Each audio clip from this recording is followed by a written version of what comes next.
Commission meeting for April 12th, 2023. The first item on the agenda is open forum. Do any members of the commission have topics for open forum? Pat, do you have anything? I do. Just a couple announcements. The annual town election is May 2nd. The household hazardous waste collection is this Saturday, April 15th, at the Highway Garage. And there is more information on the Recycling Commission's webpage, so check that out. And updated title research has not been received from Town Council for the Kersey Circle parcel, so I'll be requesting that be tabled to the Commission's next meeting. But we are certainly closer than where we were back in 2021-ish timeframe when that had started being discussed. Members of the audience have anything for open forum?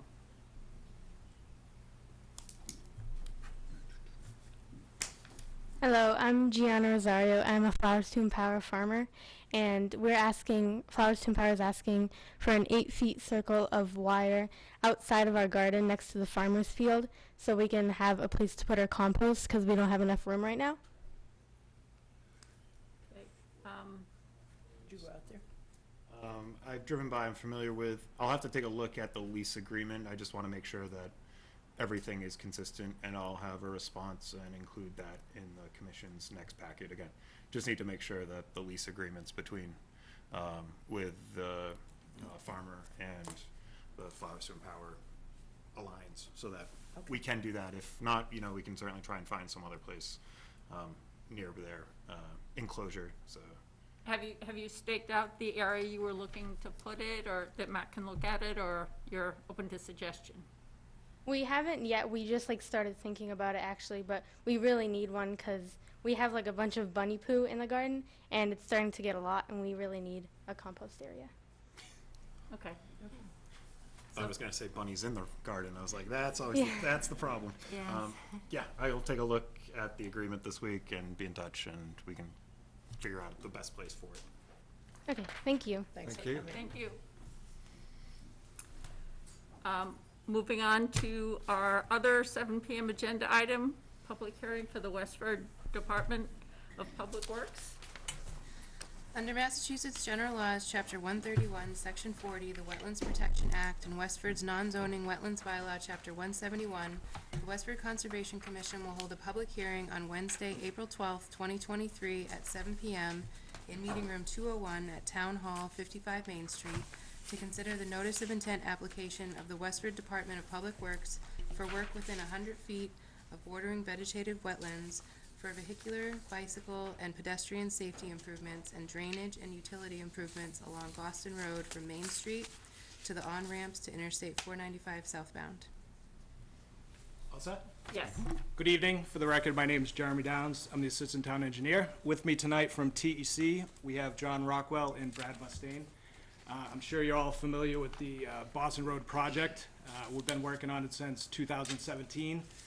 It's going to be a complete road reconstruction project that's going to extend from Main Street down to the 495 ramps. Excuse me. It's about a mile long.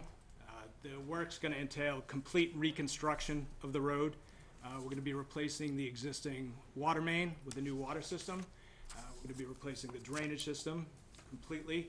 We're going to be adding 2 new stormwater facilities that's shown up on the screen right now. We're also going to be adding granite curb, some other features, ped accommodations, new sidewalk, and bike lanes. We're here for tonight before you to get an order of conditions for work that's proposed within the jurisdiction of the commission. There's 2 wetland resource areas, one just south of Crown Road and one behind the Caldwell Banker property down near Route 495. So at this point, I'll turn it over to TEC, and they can give you an overview of the work we're proposing in those jurisdictional areas and the improvements we're making to mitigate impacts of the project. How's it going, members of the board? My name is Brad Mustaine. I'm an engineer with TEC, and I'm here to go over the stormwater improvements associated with Boston Road. Sorry for the drawl. I'm not from these parts.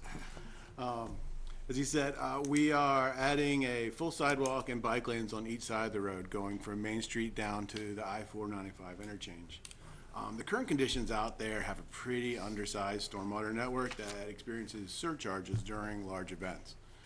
And that can often cause pavement to run, or water to run down the pavement, and that will cause erosion at the pavement or pavement ground interface, which can send TSS down the road. So, let's see, and there's no defined curb for large sections of the corridor too, so a lot of erosion is being experienced out there right now during large events. To complicate matters further, a large portion of the hillside off to the east also drains down to our corridor and overtaxes the system. The existing outlets for the network have little to no energy dissipation, resulting in more issues with erosion. Excuse me, could you talk into the mic a little, because you're, Sorry. it's not your draw, it's your voice. Just can't hear me, got it. The biggest issue with that is the outlet just south of Crown Road.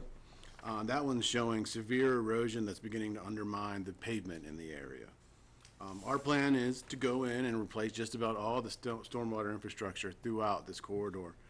We plan to size the main trunk line, which runs down Boston Road, to be able to handle the 10-year event without catching any surcharge. And all of the existing catch basins will be replaced with deep sump hooded catch basins to help control TSS at its source. And we're also adding several new locations for the catch basins to help the capture efficiency and limit spread in the roadway. At the outfall south of Crown, we are proposing a stone bottom. It's right there on our left on the plans, that little small sediment basin. We're limited there in real estate, but what we have proposed is a paver line, or paver on the bottom and riprap on the edges to help control energy dissipation at that edge, along with a wide weir before it discharges out into that intermittent stream that you can see just off to the left there. This flow to this outlet will also be limited by the 24-inch pipe that connects to it. That you can see that manhole that's in the road right before it goes in there. It's a bifurcated system, so that means this water is going into that sediment trap, and it's also going down Boston Road further. That way we can limit it to that 24-inch pipe, and that will provide 20% reduction in the 10-year flow and a 45% for the 100-year that is coming out to that system. We understand that there's been a lot of complaint about how water comes shooting out of that system and some of the issues it causes there. Now, any additional flow is going to continue down Boston Road and get into our wet detention basin that we have provided downstream, which is over there on the right. We didn't send all the water down to that wet basin because we need to keep that intermittent stream fed, and we want to limit the pipe sizes as it goes further down Boston Road.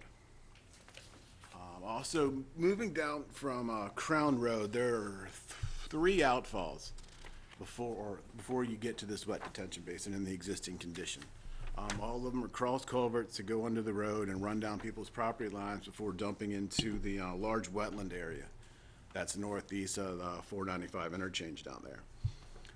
We propose to eliminate those, all those ones that dump directly out, and send them down to the wet detention basin. That way we can provide some adequate treatment for that area and to eliminate any erosion that's caused by those existing outfalls.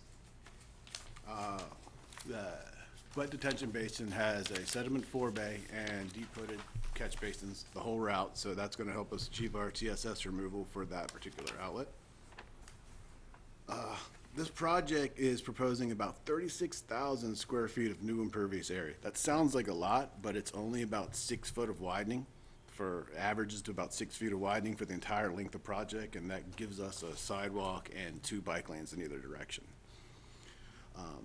That amount of new impervious would cause us to create, we need about 1,600 or 1,500 cubic feet of water quality volume. That sediment, or that wet detention basin right there, provides 55,000 cubic feet of volume, and that's in an effort to treat the new areas that we are doing, and also much of the existing road, which has no treatment as of today. And I think that's probably the long-winded way to go about it. I'm done. You guys have any questions about this? Jim? I have a question about the overall flow of stormwater runoff from the center of town. The first location of this to infiltrate is down just south of Crown Road? To infiltrate? Yes. Well, there's no infiltration, but Yeah. that is where it currently discharges, just Yes. south of Crown Road. But that's where it's gonna, that's where you're guiding it first, right? And then- Yes, that is the first discharge. How do you gauge the amount that's gonna be shunted off to that smaller forebay versus the basin down across from Blake's Hill Road? That is, the stormwater modeling did that for us. There's a large model that takes all of this into consideration, but Like, what keeps the smaller one from being overloaded? The size of the outlet. the size of the outlet, the 24-inch outlet Oh, pipe, the yeah. pipe actually. The full is flow is of the that pipe, restriction. yes, sir. Okay. I try to keep it without minimal moving parts as possible. And so you take the total combined capacity of the two infiltration areas, and that's enough for the whole street, all the way from the center of town? So we pretty much have to maintain, or we can't exceed pre-development conditions, so whatever's discharging towards Crown Road today, we Yeah. have to at least beat that or have it less, so it is slightly less on the lower storms. Yes. And then we'll carry the rest of that water down to the larger, stormwater basin, the wet basin. Didn't you say that there's erosion problems today? Yes. Yes. So this would be just maintaining the erosion problems? Yeah, so this, Why would we want to do that? That's why we have the sediment basin Right. at the outlet. It's got a stone bottom to it and rock all the way Right. around it. That, Pavers around the center and, Yeah, so Yes, that sir. serves as an energy dissipation device as well as sediment. but the actual, removal the in the lower area, the storms. volume that they can accept, the one by Crown Road and the one by Blake's Hill Road, those are sufficient to take all the runoff that's coming down the street with the added width? yes. Yes, sir. Currently today, there is no mitigation, right? So it's a Right. free discharge. So we are increasing the impervious area, but this is a large wet basin, so it will be able to accommodate and reduce. I think even for the 100-year storm, which is the most severe storm, we're reducing the amount of, the rate of runoff that's going into the wetlands by probably, 30 or 40% maybe? overall, yes. Marilyn? I just wanted to ask, how long a project do you think this will take? I'm just curious, in time. What's project duration? How long is it Yeah. to construct? Yeah, At least 2 seasons. 2 seasons. And will the total road be closed or one side at a time? The majority of the work will be constructed with alternating travel, alternating police detail. However, that we're envisioning that we'll need a detour for certain operations, given the location of the water line and the. Just trying to picture this. Okay, Yeah. thank you. Would it be possible, or you've talked about how much impervious surface is gonna be added, and also the flows that go down Boston Road, and I know there's a lot of, I mean, it's like 18,000 car trips a day, so there's a lot of dirty water that goes down there. Would it be possible to increase the absorption and reduce the impervious surface by making bicycle lanes and/or the sidewalk pervious? So as far as pervious pavement goes, it doesn't really work well in the Northeast because during the winter months, we're putting sand and salt on the road, so that gets clogged pretty easily. So we really can't put, pervious pavement down. As far as reduction in width of the road, we really can't do that because of the functional classification of this road. We need to maintain certain lane widths, which are 11 feet, and then we also have to have 5-foot wide bike lanes as part of this project. So we're really trying to minimize the amount of impervious area because we recognize it does generate more stormwater runoff, but that's why we're putting in these stormwater facilities. Another one of the issues, I alluded to it earlier, is there's a lot of drainage that's coming down off that hill. That's gonna be pretty sediment laden, and that has a tendency to clog up porous pavement. Eric? So the large sediment retention feature, just not the one near Crown, but the other one here. How do you get in to maintain that? You'll be able to service that once built? Knock it out We have occasionally? 15-foot wide maintenance access road from Boston Road, approximately where the Peace Trail access is today. And then that 15-foot wide maintenance access continues around the top of the berm of the basin. Is there any type of wetlands mitigation? I mean, they're not physically actually in it, they were just in the buffer. But I guess that would have been my only other question. I don't think so. I don't think so. I mean, the one off of near Crown, I'm thinking that's gotta be almost in the wetland. I mean, right now, it's just, it discharges right to that wetland area. But it's in the buffer zone and not in the wetland? That's correct. You can see here the blue represent the flags.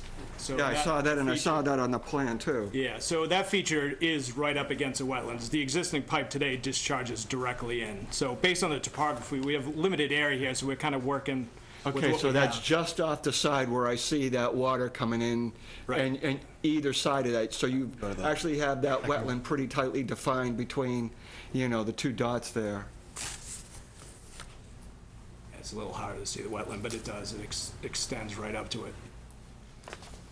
Yeah, so So from this small little depression, this area here is riprap, so this will act as an energy dissipator. The water will come in here, settle a little bit, and then it will spill over, kind of like a level spreader, into the wetlands. Whereas today, I don't think it can see it. It here. just- The it pipe- just- The pipe just dumps right in. Just dumps right into it. Yeah, there's a little bit of riprap there, but that swale, or drainage channel, wetland that continues down to Kings Pine, I think it is, there's been some, heavy erosion over the years, at least that's what it appears.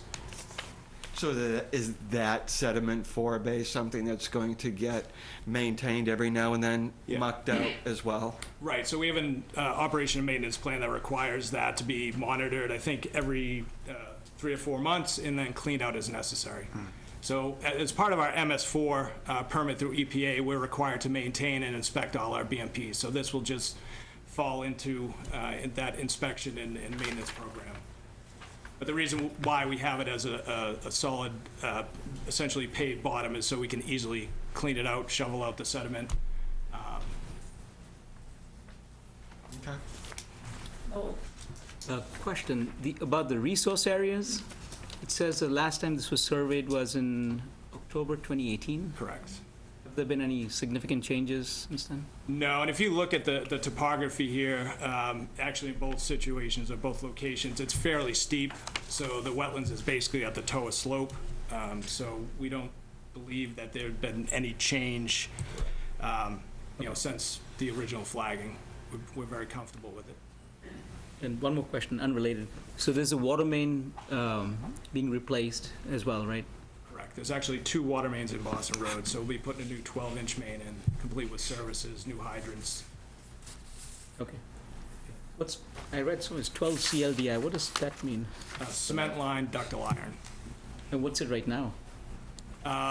There's a couple different It's a co- yeah, it's a there's like combination of- there's a 4-inch main out there, and then I don't know if it's an 8 or 12. Some of it's cast iron, right? and some Cast iron, it's- yeah. So it's an antiquated, outdated water system. So while we're doing this project, this is a 25-year lifespan for this project. So it made sense to do the water main now. So one thing I didn't mention is this project, the town is funding the design, but Mass DOT is going to be paying for construction. But the water main is the only non-participating thing right now that they wouldn't pay for because it's not necessary for them, and it's not necessary as part of the transportation project. But there's an economy of scale for us to replace it now, because DOT will cover some of the items like temporary paving, the final paving, things like that. So it actually is less expensive for us to do this as part of this project than a standalone project, say, in 5 or 10 years. Right, once you're trenching it. Yeah, yeah. So it just makes sense to do it now. It's a little more disruption, extends the project a little longer, but, we'll get in and do the entire road, so like I said, full reconstruction, all the utilities at the same time. For clarification, with your calculations, you've roughly figured out how much the volume of water in aggregate that's going to the smaller wetland, and so you're kind of maintaining the sizing of the pipe is to keep the amount of flow there consistent with current conditions? Yes, ma'am. If a lot of, where you had talked about in the current system, there's a lot of sheet flow onto people's property. If that's going to be captured and that's going to the other detention basins, does that mean that there's actually going to be an increase in water reaching the wetland adjacent to that new basin? That is all part of the same large wetland network, so Okay. we modeled it all as one design point. Okay, so it's coming in at a different spot. Yes, ma'am, that's exactly right. Okay, Some of the discharge today is onto the the APR land. Yep. So there's a couple discharges that just dump right into that field area, and then it flows into this wetland. So we're gonna be capturing that water in the road and routing it to the wet basin, so that it's not going right into the field, and it's getting some treatment in the wet basin before it's discharged in the wetland. So if it's going into the APR land, wouldn't it be infiltrated and kind of be taken up by the vegetation there? Well, the soils out here are very poor. Okay. So you don't get much infiltration. That's why we don't really have an infiltration system part of this project, although we don't have the area either. But there's a high level of runoff based on the soil group out there. It's very tilly material. Okay. Generates a lot of runoff. So you're not going to get that infiltration. You get a little bit that will get captured by the minimum amount of vegetation. Okay. Matt, do you have any? Just as a point of clarification, you mentioned the construction would take 2 seasons, but that's the whole project, correct? In theory, these would be done early on, or where would these be staged within the scope of the project? Yep. I mean, ultimately, it's up to the MassDOT contractor to work out this exact sequence of construction, typically, and we would anticipate that they would build the wet basin first, and then build the stormwater system uphill from there. And then Mass DEP had some comments, just again, more so as a point of clarification. The edge of bordering land subject to flooding is the 100-year FEMA floodplain based upon the most recently available data. I think in the model, or maybe in the stormwater report, it was using the effective floodplain, which isn't actually the most recent data. We have a preliminary floodplain for this area, for the Merrimack Basin of town. And as such, the bordering land subject to flooding, I think, moved 200, 300 feet further from the project area. So I think that was just the DP's comments regarding that one. It kind of struck me as an odd comment. And then were you able to review and address the other portions of the other 2 comments from DEP in terms of opportunities for additional stormwater control measures or low impact development techniques? Have those been explored to the maximum extent practicable? I would say yes. I mean, there's really, but this is a linear transportation project with no real stormwater controls today. We're really limited on what we can do. This project requires the bike lanes and the sidewalk, which are important parts of the project. So there's really, we didn't find any other opportunities to fit something else in. If we had more area, more suitable soils, that's something we would be able to do, but because it's a linear project. Okay. We haven't been able to do that. And then the other one, basically I touched on earlier about the long-term pollution prevention plan, talked about the frequency of maintenance, which was addressed. Okay. Just want to make sure that gets covered. Are there any members of the audience who have comments and questions? Please come up to the mic. Tell us who you are. I'm Scott McKay, 7 Crown Road, and I have some last-minute pictures that I know all the boards love.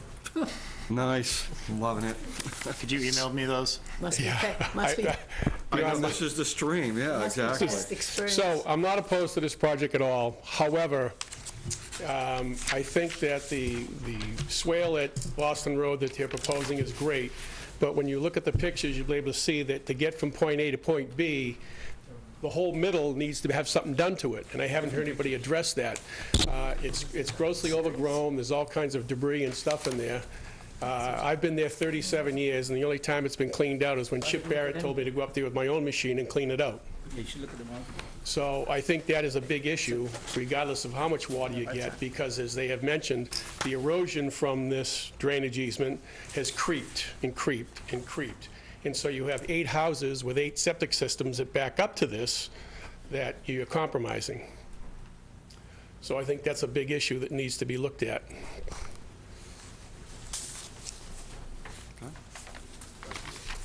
So You're talking downstream from, Yes, so from The- this, okay. point right here to Kings Pine, and then beyond Kings Pine down to the area where all the water's gonna run, has had nothing done to it.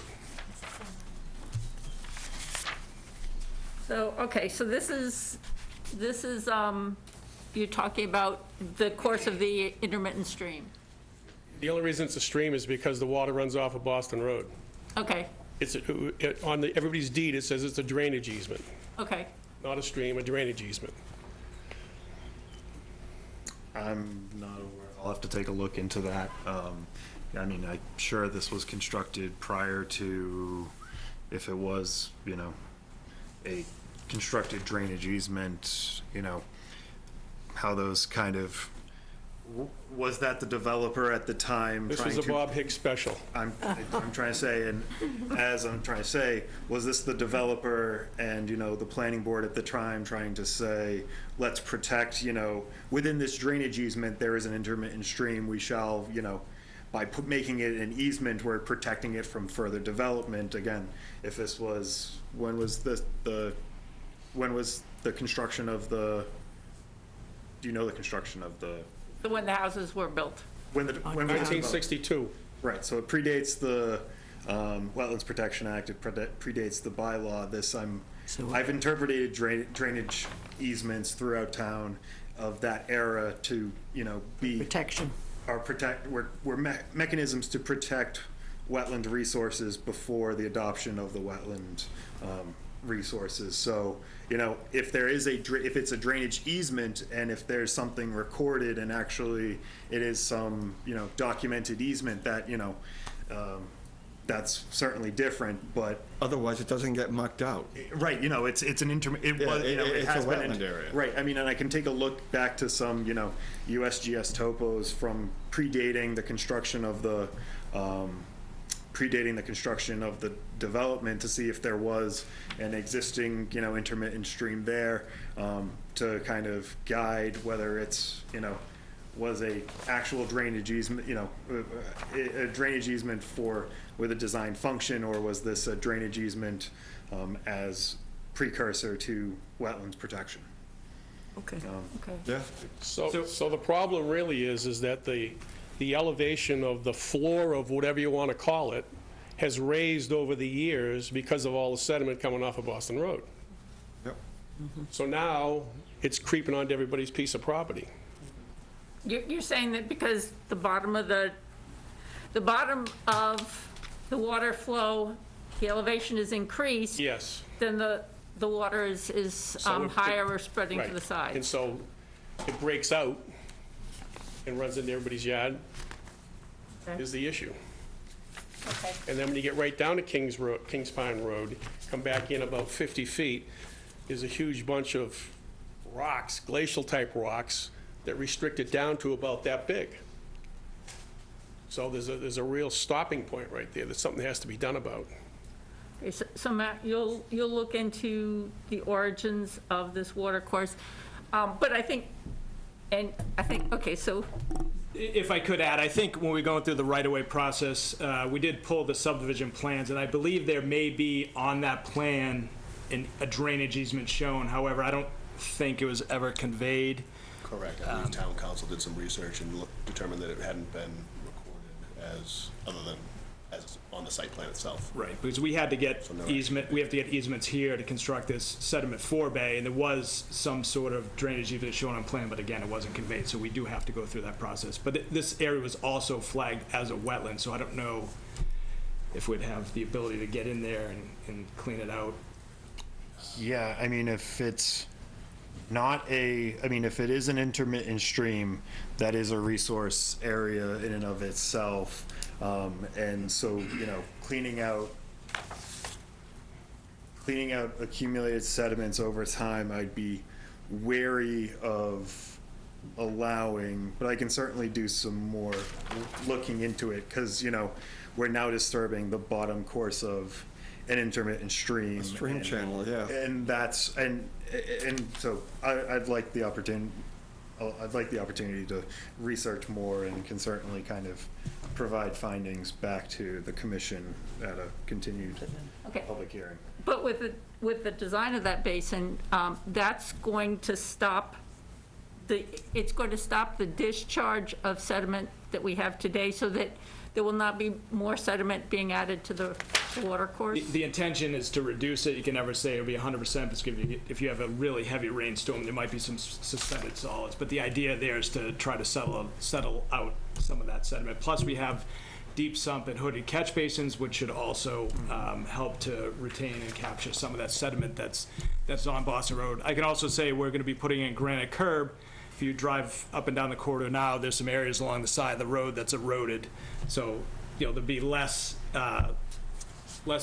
opportunity for that type of erosion that would make it into the drainage system. So it'll be more stabilized. Okay, so the first point will be for Matt to do the research and come back with what his findings are. But the fact of the matter is, the same amount of water is still gonna go down that easement. It's actually a reduced amount based on the reduction in the. Show me where the water's gonna go if you reduce the amount.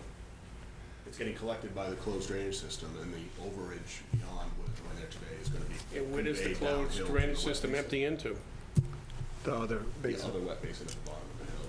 So it'll be behind the Colwell Could you Baker building. Matt, could you zoom So into the that area? drainage trunk line is being substantially Just, increased in size versus what it The is. street. Okay. So the street drainage system is able to collect quite a bit more than it does under existing conditions. Under existing conditions, much of it, as Jeremy mentioned, sheet flows off the roadway where there's no curb. There's a lot of erosion straight off the edge of the road. A lot of that suspended solids makes its way into this stream course, where that'll all be collected, conveyed within the existing or proposed curb lines of Boston Road, proposed condition, and be collected and conveyed down to that basin. So the outflow here, I think the reduction in the 10-year storm is anticipated to be around 22% reduction, and then in larger storms, even a greater reduction. So if this is in fact a stream, is there any provision to allow them to go in and remove the brush, the fallen logs, all of that kind of material? Never mind, I did not even dig in the sediment, just remove that stuff that's stopping the water. Blocking, Oh, you mean there's, blocking it? It's blocking it, sure.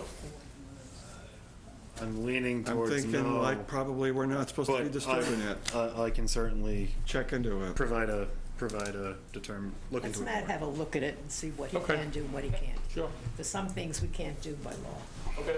If I could add to, that's something that would potentially have to be funded by the town and not Mass DOT beyond the scope of this project. First, we have to see if we're allowed to. yeah. So you continue this or what? Okay, so. There was I tried quickly scrolling to the plan, but after 150 pages, it's hard to find the specific one. There was a planting plan for the wet detention basin. I think it's the New England Plants Wet Mix, or something similar.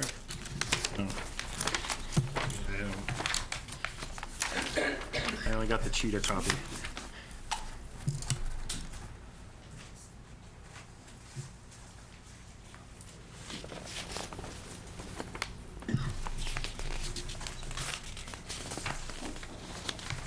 Just for the record.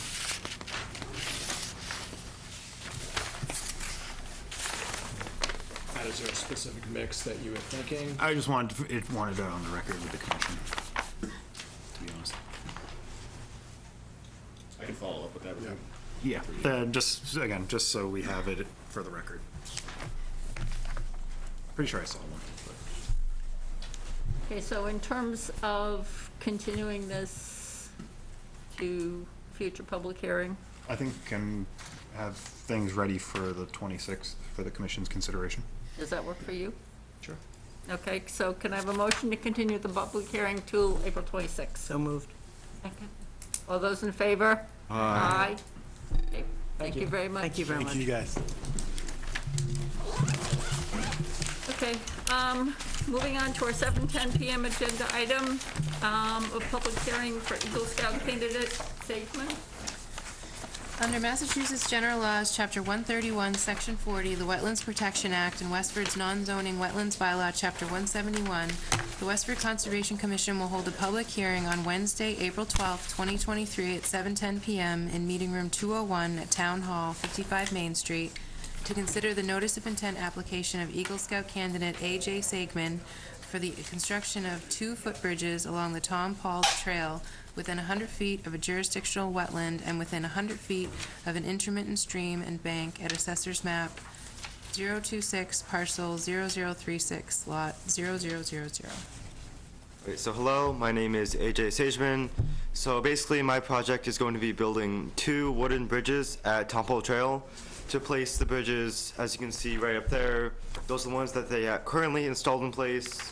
And as you can see, they're not at all adequate for the stream conditions. They're either too narrow, too short, or just completely, like, almost half destroyed. So my project's going to be to replace these with bridges that are much wider, much longer, and much sturdier, and safer, that'll last a very long time and make the trail easier to, walk on and use, as opposed to these bridges, which are difficult to use.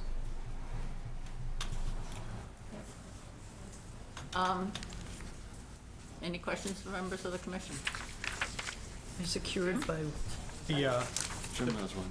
the picture you've got, this one here, is that, that's exactly what you're gonna be building? So that bridge is one that's been built in Westford. I'm going to be using the same blueprints. It's just going to be shorter than that one up there. So that bridge up there is 16 feet. Yeah. Well, the one I'm going to be building is 12 feet.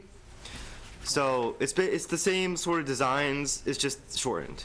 All right, there's a couple of differences between the picture and the plans that you provided us. Have you shown the plans that you're actually gonna build to the building inspector?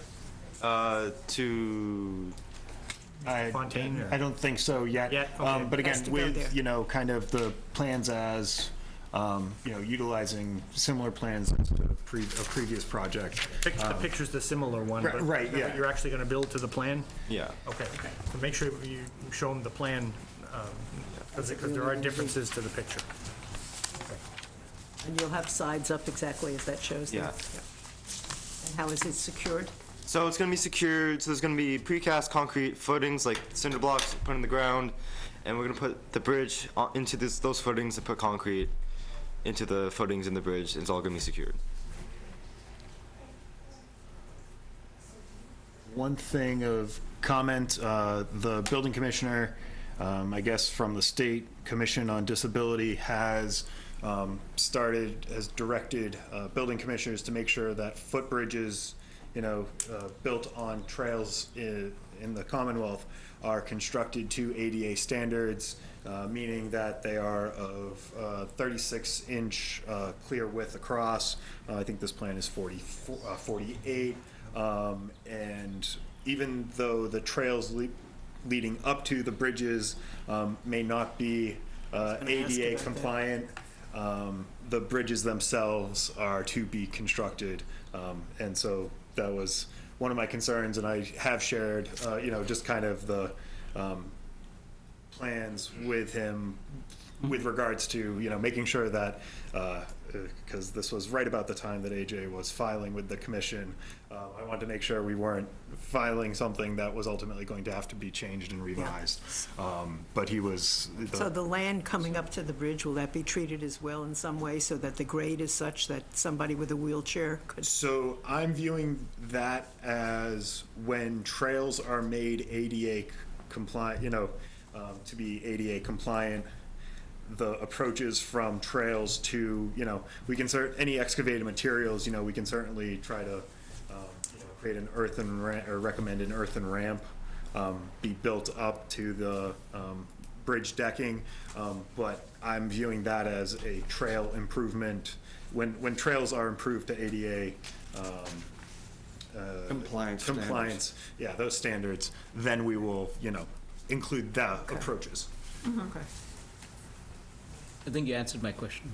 Yeah, I was wondering, well. There's no ramp there, right? So. Well, I just didn't understand how, you'd have this beautiful bridge, and I'm wondering how somebody in a wheelchair gets up to it and can't cross. So you might want to, I don't know, trail stewards or, Just graded. yeah. Who does the grading?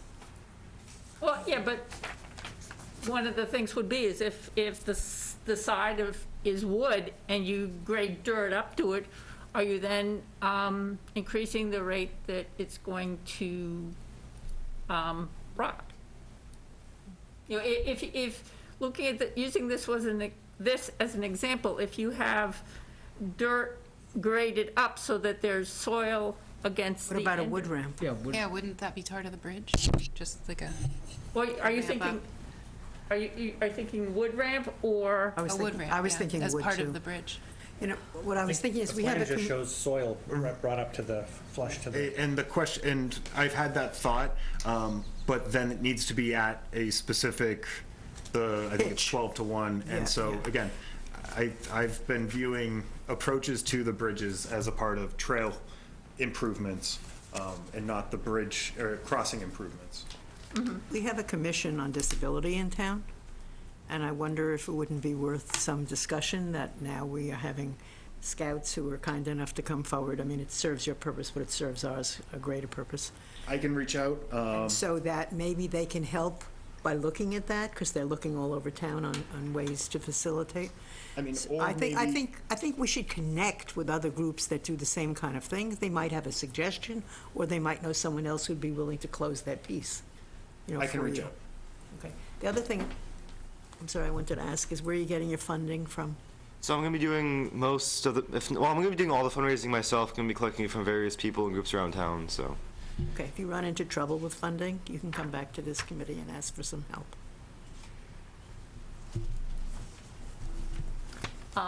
Any comments or questions from members of the audience? Okay,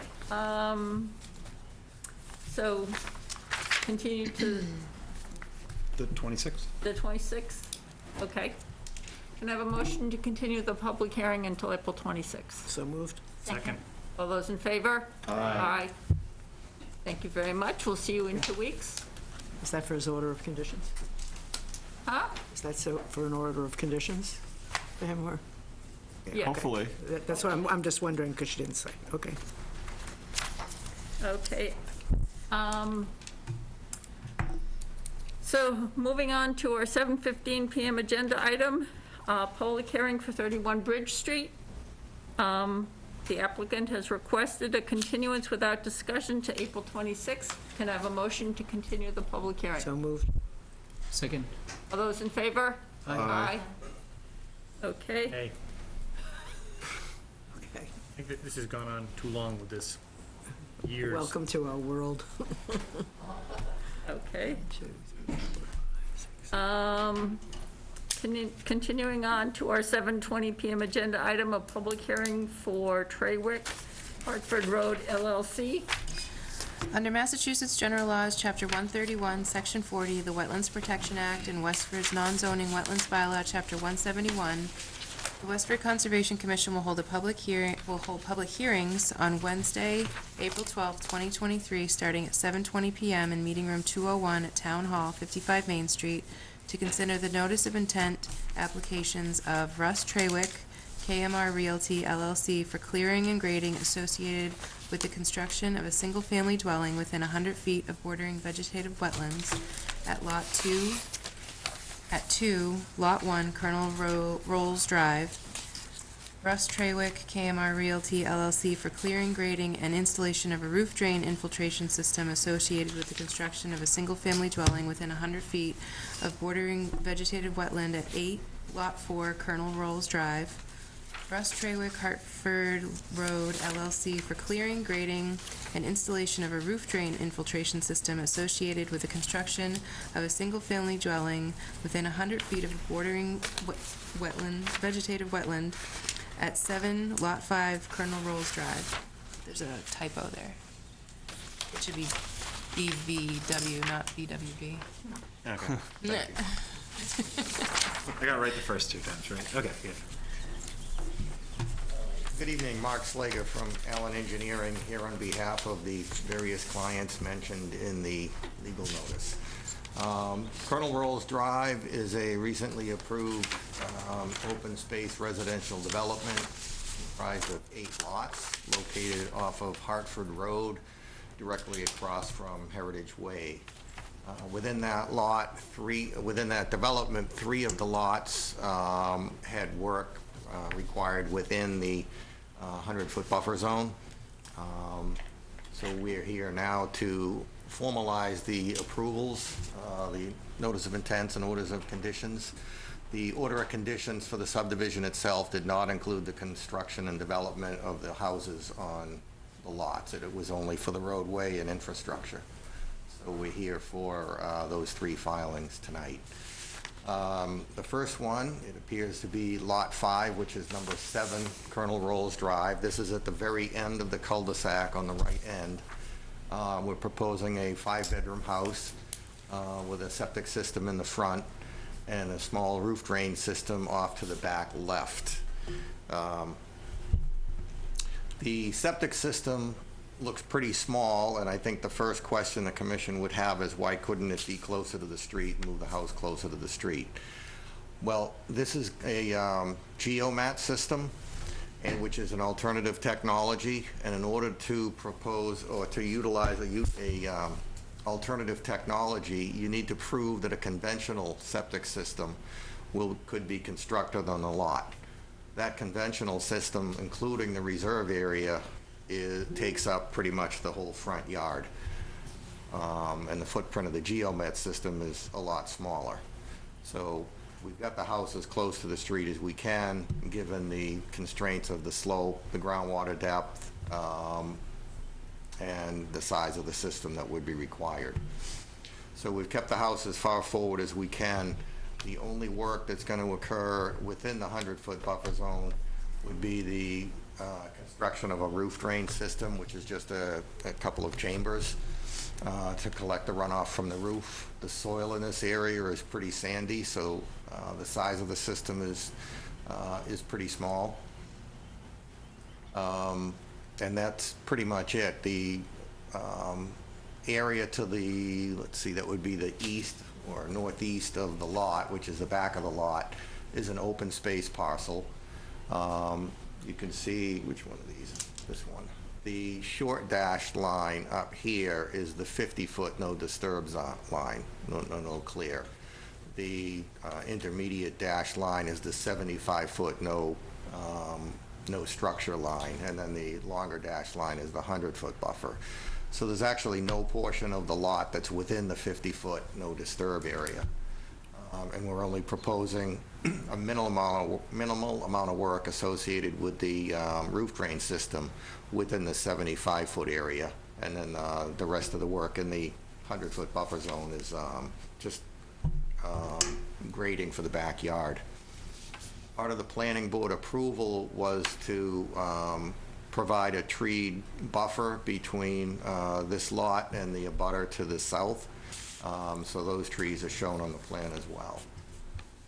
And with that, I'll turn it over to the commission for any questions. Jim?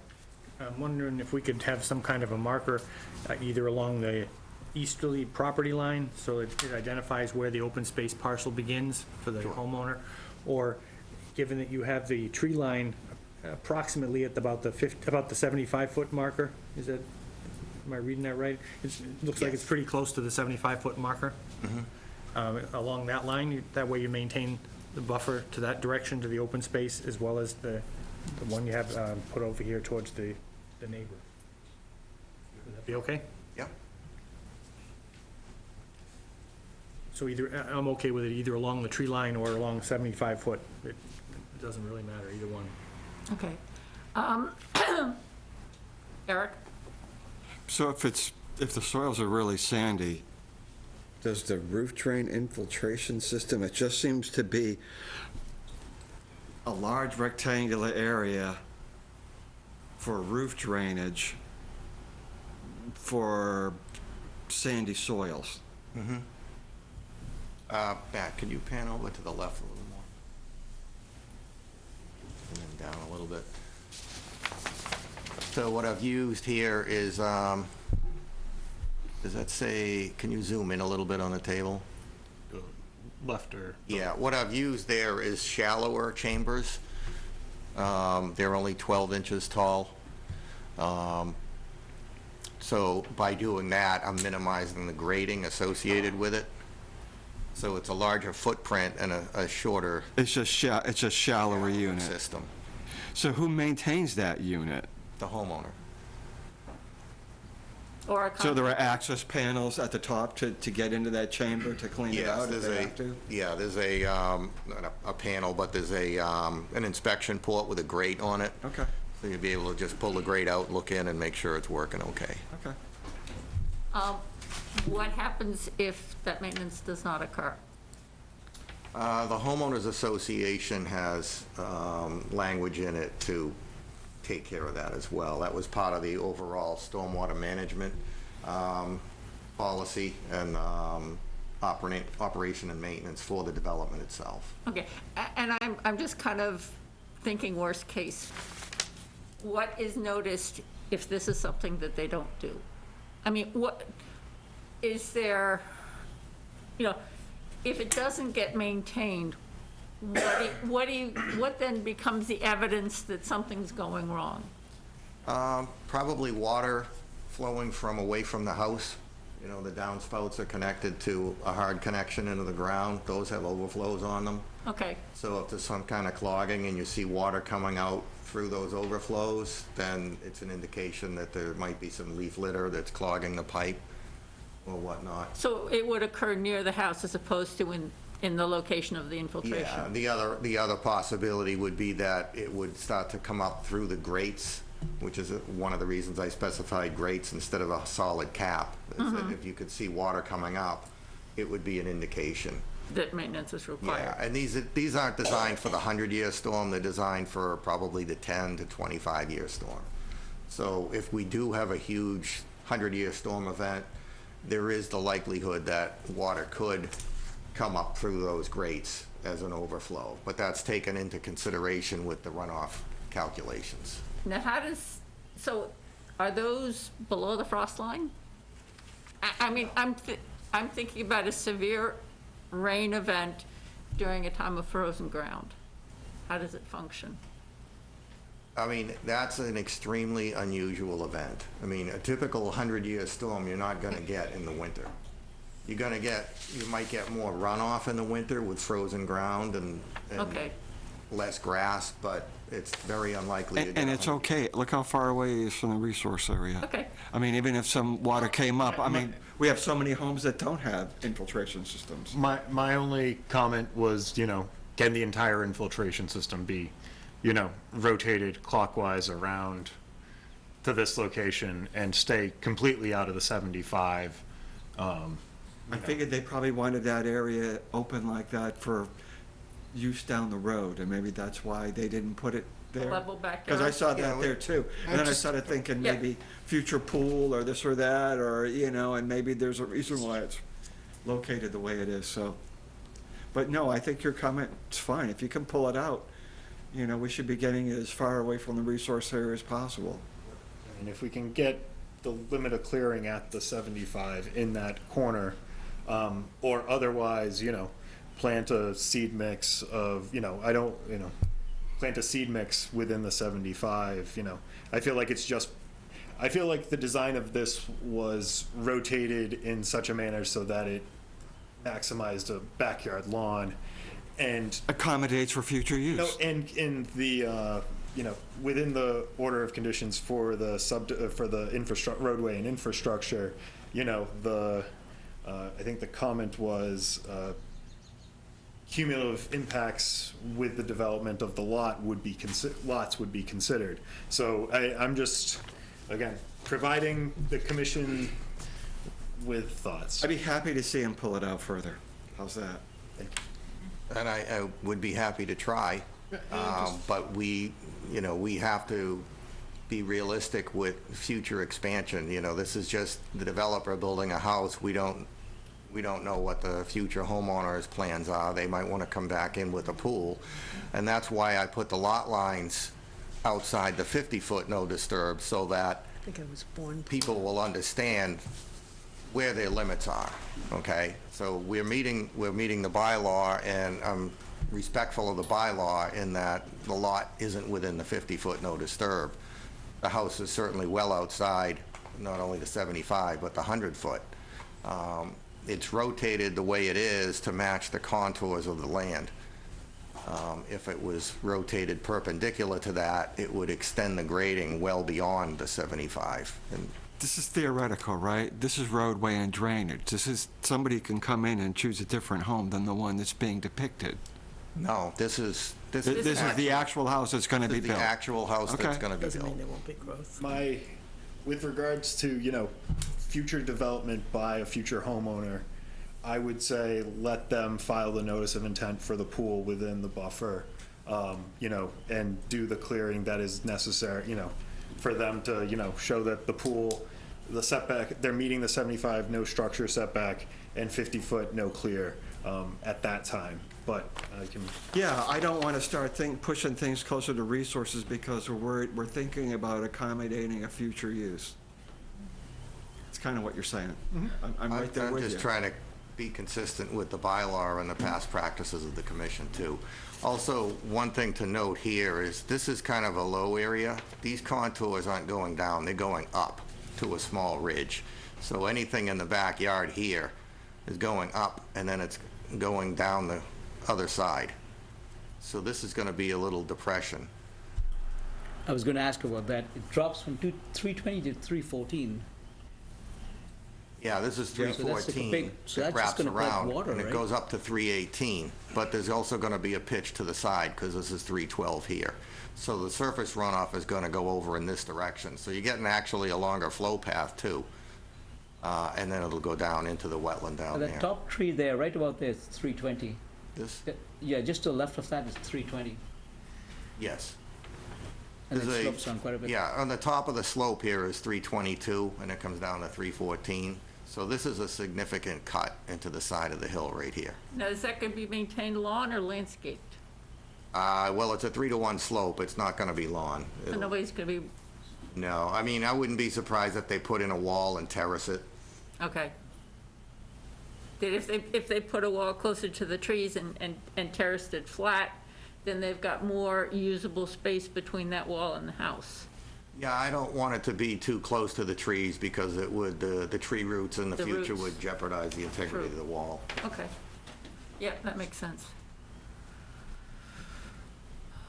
Still, if an accommodation can be made to move that infiltration basin closer, and keep it out of the 75, I'm happy with that.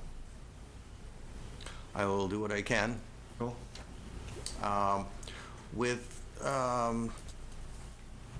With that, what I would like to request too is, since the house is outside the 100-foot buffer zone, could we get the commission to allow us to begin construction of the house itself? We have silt fence in place now, which is just outside the 100-foot buffer zone, so we wouldn't be doing any work in there, but if we were to be able to start the foundation now, we would save roughly 4 weeks between the next Why not? meeting. The weather's certainly. Yeah, the weather's fine. But I don't have trouble with that. I again, don't have a problem going with back to the original order, there was, no notice of intent shall be filed for any lot, Yeah. So, if that's fine, we can. Quick question about geomat, how's that different from a traditional system? You said it's much smaller, right, the leach? Yeah, it's a smaller footprint. They're smaller diameter pipes. They're 2-inch pipes, but it's surrounded with a mesh fabric so that the effluent is dispersed in that mesh, and the mesh is 39 inches wide and it's only an inch tall. And you have, I think I have 4 rows of that, or 3 rows of that. And that helps to uniformly disperse the effluent as opposed to a regular pipe and stone system, where you've got the effluent starting at the beginning of the trench, and then over time it goes to the other end of the trench. So this is a much better, it provides more uniform distribution of the effluent. What's the life of that system like? The life expectancy? If it's maintained properly, which it requires the septic tank be pumped, in accordance with DEP regs, which is typically about 3 years. It's really hard to say. I mean, it could be 25 years. I've seen conventional systems last well over 50 years, but it all depends on the soil type, the use, the water flow. We're not allowing any garbage grinders in the house, so that cuts down significantly. Now, is there anything to prevent somebody from having one of those installed later on? Not really. No, but, they'd be crazy too, because it would just clog up his septic, and he'd be spending tens of thousands replacing it. Okay. It would be recognized very easily with the water flow, water meter readings too. Okay. One more. Go ahead. On the geomat leach system, it says C note 4. What is that? That's taken from the septic design plan, which is just kind of a leftover. Yeah, it's, Note 4 related to no, it was just, it's a typo. It should have been left off the plan. But note 4 actually says that there can't be any impervious surfaces or trees planted within 5 feet of the system. So, you're saying that currently the erosion control is in place on this lot, and you're asking permission to dig and install the foundation while we're going through the completion of the review and approval of this NOI? Yes. And so that's not going to be counter to what we've asked them to look at? I don't think so. Okay. Is that something we should do with a motion? We may want to do it with a motion for, is this the only other one? Probably lot 4 too. Yeah, so I'd do both as. Later? Yeah, Okay. that's the next. It had to be done with one public. Well, it's, There are 3 individual public hearings, right? Yeah, 3 individual public hearings, but we read them all as one. Okay. So, I Okay. mean, I think you can, and just with regards to the filing fee, if a portion of the house system is constructed within the buffer, it does make it a Category 2 500 filing fee. So Yeah, I we saw can- the comments on DEP that they're waiting for the fee. They issued a file number, so the fee for the Category 1 was received. But if a portion of the house systems are located within the buffer to the wetland resource. So if the roof drains within 100 feet, it's Category 2. Category 2. Yep. Okay. So, again, didn't want to bring that up, have you pay something if you can get out, great. If, it still ends up in there, great, we're after the discussion, so. Okay. any comments or questions on this application from the audience? Yeah, please. Okay, you'll tell us who you are? Yeah, hi, Jason Neridian, 19R Flag Road. So I live at the top 2 trees that were added to the plan. I'm on that right side. Okay. I don't know if you guys are familiar with the topography, if you've seen this site, but it's the way that Lot 5 is, they've cut into a very large hill. So my concern with further grading here is that anything that gets removed behind what's already been removed, there's big trees back there, it's heavily wooded area. When they cut into that hill, all those trees are gonna be affected behind them. That's one comment. Number 2, the proposed roof drain system here, that 100%, the only purpose of that drain system, in my opinion, is to create a yard for this lot. These houses are on top of each other, too many crammed into this space, in my opinion. So I would agree with Matt here that if we can move that forward to mitigate the amount of more disturbance behind that area. I mean, it's quite the slope. It's about an 8 feet drop to where they're already digging a foundation, so it doesn't really look like it belongs there anyway. So yeah, just a comment that I think this is a poor attempt to create a yard where there is no room to make a yard, and they're asking the commission to bend over for this, which I don't appreciate. Thank you. Thank you. And actually, based on that comment, with what we've been through, what's happening at Juniper Hill with trees up on a high elevation where there's been excavation into the ground to build a house and a yard, are we setting ourselves up for somebody who the homeowner All of a starts, sudden is concerned. yeah, And then they want to cut down the trees. homeowner is concerned about, as those trees grow larger, is it gonna fall, on his house? Trees in that area are already very large. They are Yeah. very large. There's a lot of large pine trees there. Yeah, but We'll take a the- look at it when we, Yeah. when we do the grading. Well, it just. And again, like I said, I looked at, according to the commission's regulations, they allow clearing up to the 50-foot no disturb. So am I creating a backyard? Yeah, I think every house deserves to have a usable backyard. So I'm not doing anything that the commission hasn't allowed in the past. Well, I'll just comment on that because I actually built my house about 5 years ago, and I wasn't allowed to work within the 100-foot buffer zone. I maybe disturbed about 10 feet that I had to recreate. The previous commission made me recreate all that wetland. I spent thousands of dollars doing that. So I don't know why that, suddenly we're, 30 feet to the left of where I did it, allowing, this to happen. I mean, we don't want people to get closer, but we like to have people leave more buffer if they can. So I don't want to say that, okay, we don't want people to come closer than the 50, but all of a sudden, every lot comes and then clears to the 50, because that wasn't in the intent of what we were trying to achieve. We didn't want to allow anybody to get any closer, but at the same time, if there were opportunities to have greater buffers than the 50-foot no disturb, we were trying to achieve those. And we have done that at other lots. So I hear what you're saying, but at the same time, it's just not a given that we, want to see that clearing right up to the 50-foot no disturb. I understand that. I mean, I'd love to build the pool in that area, but I was told I couldn't, so. How close and how big are the trees that are near? I don't remember the inventory. There's some that are close to 30-inch diameter. And they're within like 100 feet Are of the house? Of the house? Of the house? Yeah.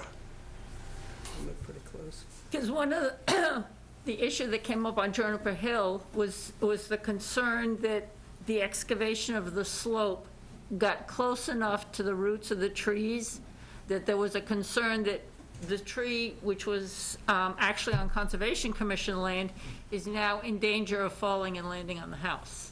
And so all of a sudden we're being asked. To do something about it, and we didn't create the situation. And this is starting to look like how we got in that situation in the first place, is if where you're excavating out the slope, you're getting close to where there are root systems of very large trees, that the homeowner is then going to see that as a hazard. We'll take a look at that when I go out there and I stake out Okay. where the new hay bale line is. I'll take a look at that. Okay, yeah, because that's, If there needs to be some adjustments, I'll make some adjustments. yeah, because that's what we're seeing is, we're being asked to take down trees on Conservation Commission. Well, yeah, and you Well, get this- stuff pushed all the way back, and then we're asking causing for the further problem. accommodation to cut down trees because they're now concerned. Yeah. Would it help to have Matt take a look as well? I mean, I was out there today. I mean, they are, 100 plus 150-foot pine trees.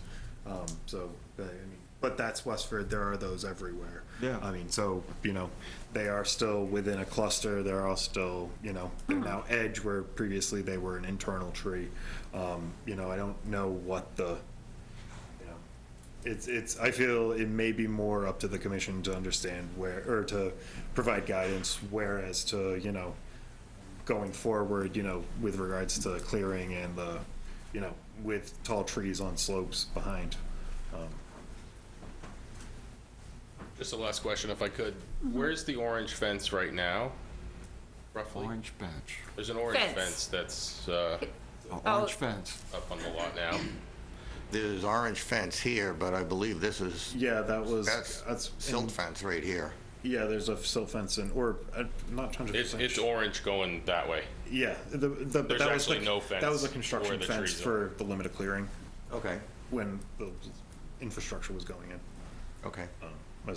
So that's just beyond, So that would be right in here, but it's outside the, Yeah, so my question is, how far beyond the orange fence are you proposing to clear? just so I give a visual.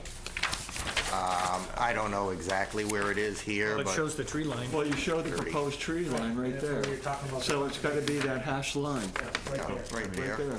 So that's where you're gonna clear This is the till? silt fence line, the proposed silt fence line. Yeah. And this is here. So 40 over in feet. this area, it could be So 40 behind where feet. that orange fence is.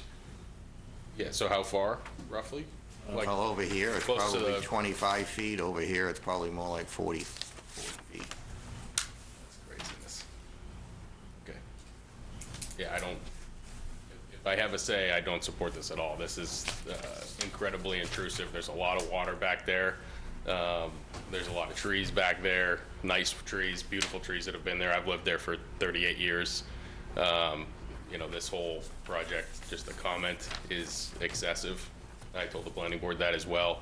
Obviously got me nowhere, but to continue to encroach on what is conservation area back there as well, you know, this is a big ask, and I don't appreciate that this is, I wasn't allowed to do certain thing for a single family house for a Westford resident who's lived there for 38 years versus, you know, a developer coming in and asking to just clear out space to make sure that his $1.5 million house has a backyard. I just think this is inappropriate. Thank you. Thank you. Thank you.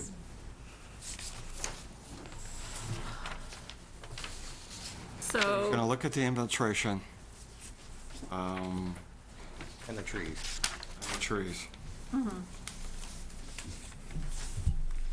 So we're gonna continue this one. yes.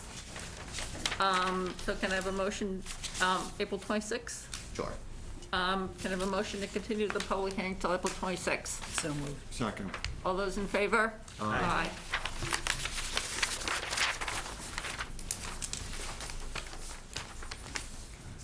Okay. Continuing on to the filing for Lot 4. Lot 4, 8 Colonel Rolls Drive. Okay, Again, good evening, Mark Slager from Allen Engineering. Lot 4, which is just to the left of this one.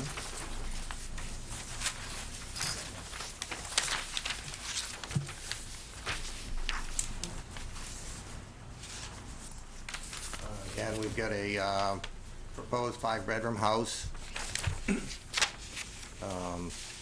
The lot's located on the left end of the cul-de-sac. There's wetlands in the back, and there's conservation land off to the north, which would be to the left of the house. Again, we've got a geomat leach system proposed in the front, septic tank here, and a roof drain system directly behind the left corner of the house. The roof drain system has to be a minimum of 10 feet from the house. It's also going to be a minimum of 10 feet from the lot line. So we're kind of tucked it right in here. The soils in this area are just about as sandy as the ones on the other side, so we've kept the size of the system shallower. We're proposing a backyard area. We've got a limited clearing back here. This is the lot line up in this location.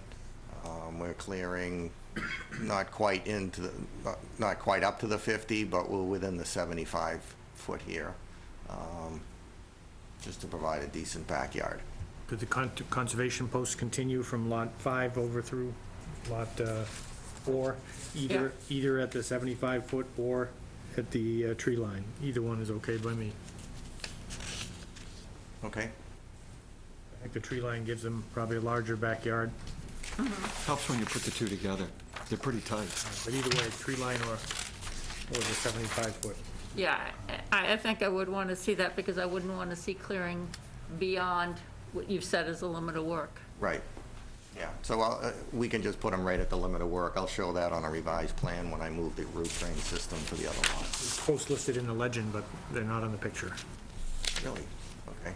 But yeah, down the legend in the corner of the... Any other questions from members of the commission? Matt? No, I think this lot is certainly tighter. Jim, just to one of your points regarding the medallions or demarcating the open space, that is a condition in the original Okay. We must have remembered to talk about it then. Yeah, in the original approval for the infrastructure and roadway. These gravity-fed septics, It looks it. they look it. Single tanks. Yeah. Yeah, okay. Double tank, I think. Oh, it says 2 compartment. Oh, 2 compartments, but just one. Two-compartment tank, that's the new requirement for Westford. And so this is the same type as the other one. On the other plan, you showed me, looks like where you were drilling and did your test pits for the primary and secondary. Oh, the test pits, yeah, they're Yeah, not, I don't have. I'm a- assuming you must have a secondary location next to the primary location out front here? Yeah, we had to lay out a conventional system with a primary and a reserve in this general. So it is in that location then? Okay. Yes. Any comments or questions from members of the audience? So motion to continue this public hearing till April 26th as well? Second? Second. All those in favor? Aye. Aye. And last but not least, Lot 1, which is 2 Colonel Rolls Drive. All right. This is, this lot's kind of like a hammerhead lot. That's the first one on the left. Coming in, you'll see the large drainage system, underground drainage system on the left, and then there'll be a long driveway coming back to the buildable portion here. You can see that the house is tucked way into the back of the lot, the east side of the lot, and the wetland is off to the west. The 100-foot buffer zone, this long dash line, is down in that area. Again, we've got a geomat system, and then we've got just grading for the geomat system into the 100-foot buffer, so very little work in the buffer zone itself along here.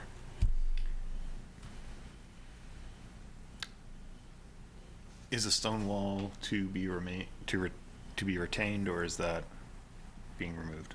The stone wall, it's probably going to be retained in most areas. I don't see any reason to grade beyond it. If it's going to be retained, would it make sense to have the conservation posts along it as opposed to on the other side? Because you really can't get in there and mow between, I mean, it would be awkward to try and mow between the stone wall and the conservation posts. Yeah, I'll take a look at the grading and make sure it's getting close to the grading up in this location, so there might be like a foot or so of fill required in that area. So I'll take a closer look at the grading in there, and if I can, I'll put the conservation posts, you know, right on the other side of the wall. Okay. So I see the secondary location for the geomat leaching system, and it appears that the roof drain infiltration system is elevated above it. Is that, am I reading that correctly? Yeah, the reserve area for the system is down in this location, and then this is the roof drain infiltration system. So that's not impacting that secondary location? No.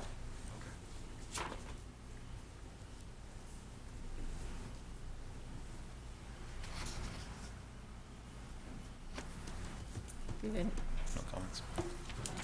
Okay, any comments or questions from members of the audience? Should we do the motion to allow the foundation work before we continue this last one? Yes. Okay, so which 2 lots do you want to have? Well, this one's pretty far away from the 100 also. I don't know which ones they really want to start first. I don't think it's this one, but I'll have to check with the builder, but I would say lots 4 and 5 if we could. And then, you know, allow us to do 2, and if they want to change, you know. Does it matter? I'll know tomorrow if they're gonna want to start.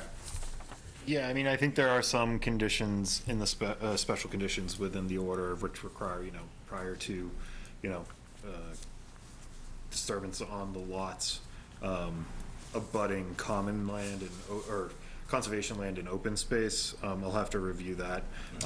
But, you know, that's something that can be resolved, you know, with making sure the special conditions for the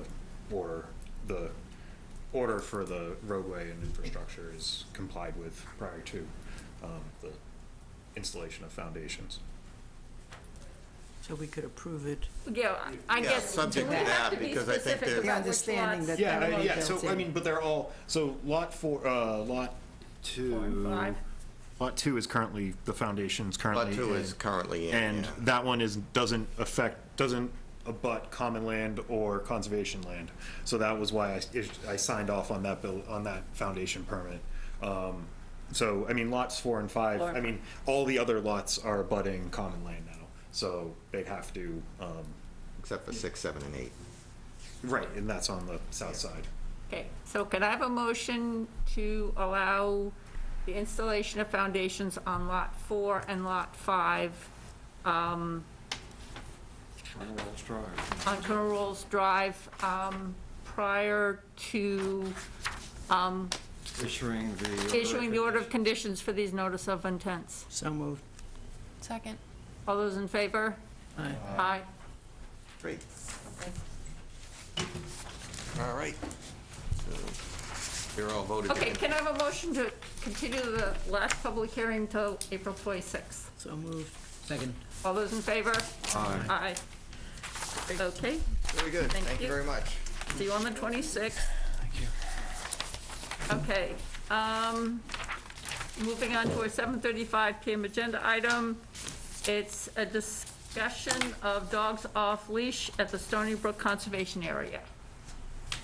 I brought this to the table because of actually seeing something on Facebook. And I found out it was somebody at this table. It was me. Whose dog was attacked by 3 dogs that were in the park.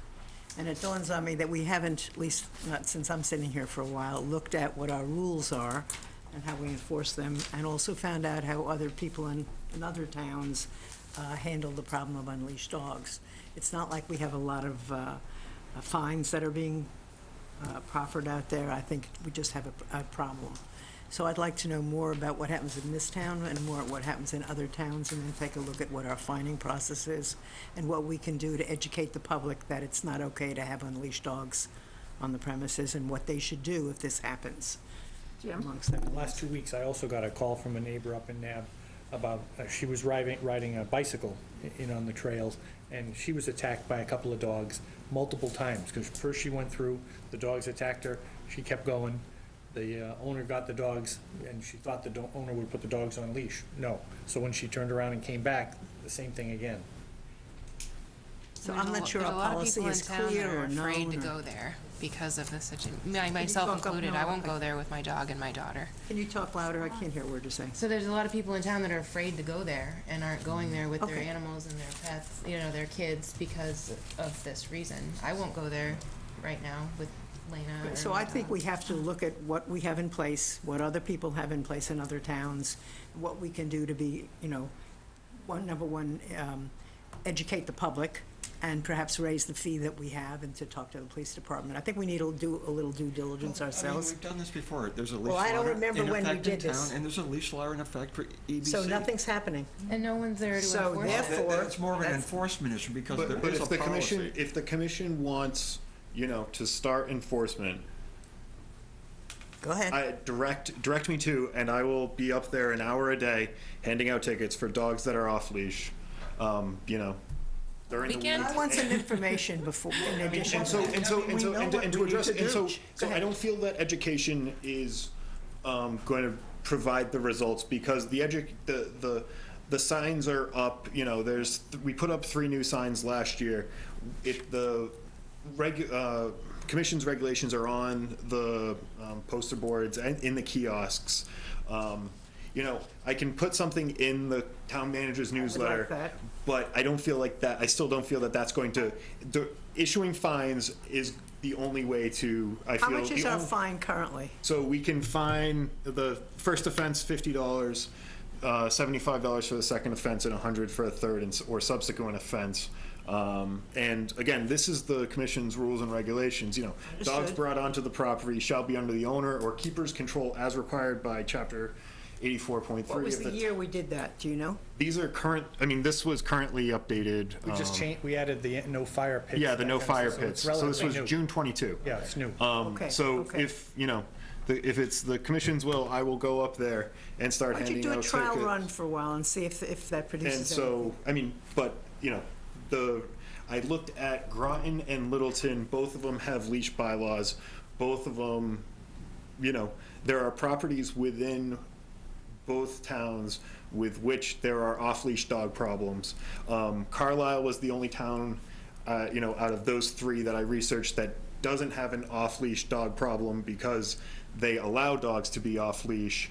And reading some meeting minutes, they appear to have a high volume of dogs off leash at their conservation and public possible properties areas, too. because everybody goes there who want to comply with the local regulations. So that's my, you know, I don't know if, you know, I can certainly put something in the town manager's newsletter, but I don't think that's going to Okay. achieve the result Do the you have commission's looking time? for. Do you have time to put yourself out there? I understand No, that. but if the commission, you know, I'd like if to this is see what something the happens if commission you wants did me to that. do, I will go up there for an hour a day. I'll make sure it's staggered, so I'm not just, you know, It's- catching the. It's not all right for people not to be able to use that. It's not all right. Is this something, sorry, go ahead. Jim? We have quite a few problems that have appeared over the last 10, 15 years on this property. And it's not just dogs off leash. That's a significant one. People are potential for getting hurt through attacking dogs. But also, every summer, whenever there's a nice, sunny, warm weekend, the beaches become a problem. We end up with empty liquor bottles, beer bottles, kids' diapers, active fire pits going on, all of them clearly against the rules. When it gets called into the police department may show up and they turn the people away and say, you know, don't do that, clean it up, get this out of here, and that's it. We never hear anything further about it, and then it happens the next warm, sunny weekend of summer. So we've got dog running loose that have the potential for hurting people. We've got partiers with the alcohol and garbage and the fire pits on the warm weekends of summer. What else? The nice presents that appear when the snow melts in the little plastic bags. The people are so kind as to pick up after their dog, and then they just drop the plastic bag on the side of the road and just keep on going. Those are all over the place too. We got problems in there, and I don't think an hour a day of Matt's time is going to solve it. I'm changing my position. For years, I fought against every time Maryland brings up a ranger or some kind of a Part-time person. a part-time person. What do we have, over to actually 2,000 review the acres? property.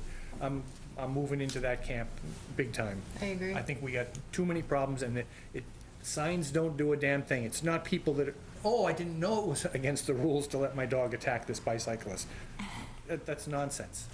We have so many problems in there that are just obvious. Putting a sign up, another sign won't do it. Putting a notice in the town manager's newsletter isn't gonna get anything done either. Nice to do, wonderful, not gonna change anything. I still would like to. So let's start off with having Matt do a little enforcement. See where it goes. One question on these signs here. Is it posted the non-emergency phone number that people can call to reach out to the police? No, it's not. No, Okay, it's not on sign. okay, because I'm thinking that's helpful as well. If somebody, I don't disagree. if somebody will see something, say something, it becomes easier to respond in the moment. What we want them to do is leave the area where the trouble is occurring and then call the police department. Don't go, up to the perpetrator's face, take pictures with their camera, call the police right there. Right. Not a good No, idea. but if it's Not on a the good idea. poster, they can go back to the poster and make the phone call. Sure. So that would mean finding a way to add to the signs. On the kiosk, put it right in there. Something like that. No more Yeah, but signs. a lot of people No more don't read signs. that kiosk, they'll see read a sign. Whatever. Yeah, Do I'm we have just looking funding for for ways to to help hire the a part-time problem. ranger? I'm sorry, Okay.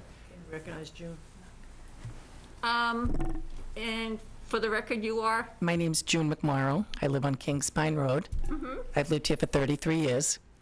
I've walked up there for years. And the only thing I would say about the sign is I think you should add the non-emergency police number. When I see people up there, they'll say, I don't know what to do about this. I'm here with my wife, my small children, and we were made to feel very intimidated and had to leave the beach. But what can we do about it?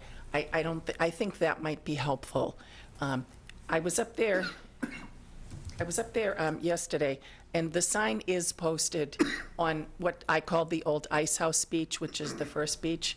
It's the easiest beach for everybody to get to, and that's where everybody goes.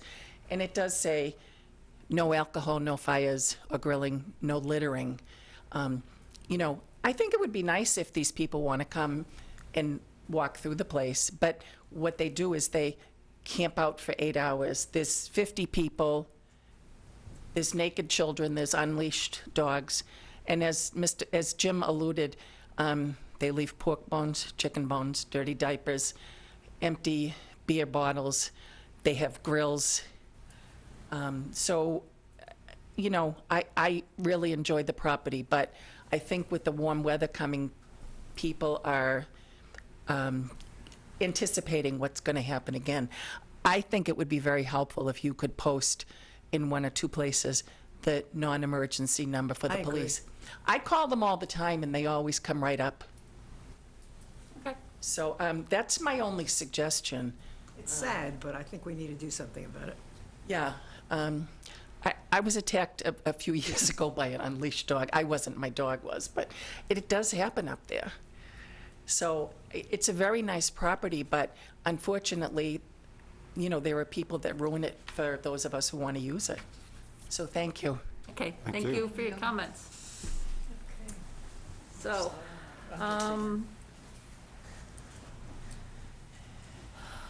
is there a way to get? How many signs have we got up there? Would you guess? I mean, there were 3 put up, you know, pets must be leashed, because we didn't want to be discriminatory to the people who bring other animals. Can we have a sign that pets. says, call, you know? Or just, We can add some, I can't add something to the sign. No, you know, but that's you could a- have another sign under it that says, in case of, you know. well, let's think Well, in about, case of emergency, you know, Yeah. we want them calling 911, you know, but, Okay. you know, in the event of Know an what I'm incident, saying. call the, Yes. that's something, I can let's work to. come up with a way to, you know, and don't have actually, to that solve it might also tonight, be but we have good to solve to it. put out in the town manager's newsletter, is if you see something that needs to be reported, this is the number to call. Yeah. Can I just ask one other thing? Is it possible for somebody to have a conversation with Mark Chambers or somebody and just, you know, acknowledge that moving forward, people are anticipating what happens up there in the summit? I just made a note, I thought about it on Tuesday, and I have yet to send him the email because, you know, with tomorrow being in the 80s and Friday being nice and the weekend looking nice. Yeah, you know, I'm just gonna, let's get the patrol, I mean, we can't, you know, the police staff, the police officers, you know, do have, you know, things to respond to, but if they could at least, you know, go through, you know, as they can, it would be To much show that appreciated. there's a presence. Yes. And we did that last summer when there were issues at Freedom Park, and it was, you know, it was successful getting some of those issues resolved. I don't think the next couple of days are going to be the problem. I think, like Jim said, the problem is on Saturdays and Sundays. June, July, August. Yeah, they're there every Saturday and Sunday. They're there from 9 in the morning until 6 o'clock in the evening, and if you go down to the beach, they all turn and stare at you. And, you know, they do this. So, thank you. Thank you. So you need a conversation maybe with Mark, if you can. Yeah, I'll send them, Yeah, that'd like be I said, great. I'll send I them mean, the he's a email. good and- guy. yeah, He's a good guy. I'll send them. So if we, They're very responsive. if we can't afford to hire a park ranger, could we have trained volunteers going in there? That's tough. I don't know how you do that. I mean, there's a lot of people in don't know town if that you- I don't know how you have the insurance for tickets that. either. Yeah, I don't know how you have the Yeah, insurance for that. I can look into that, I can explore that, but I'm weary of it. I just, Where do we know there's a ranger part-time? Is that in Concord? I mean, they have land, I know There's there, somebody part-time. there are is it? land stewards, and again, I don't know what. It's not a land steward. They have somebody, they used to have somebody physically. Then And I I'll thought look it was it- I'll Concord. I look wasn't into it. sure. I'll And I find thought it. it was part-time, and Pat Savage is the one who had told me about it. Could we look into it and see what they have? And I still think that's a proper place maybe for CPA funds to see if that works. Yep. Okay. Was this a particular dog that was causing problems, or was this just dogs in general? It's more than one episode. Because at some point becomes, if it's just one particular one, becomes a No, it's- dangerous dog It's hearing. become a real nuisance. Okay. Yeah, I think We got rushed by 3 golden retrievers, which golden retrievers are normally like big teddy bears, but my dog was on a leash.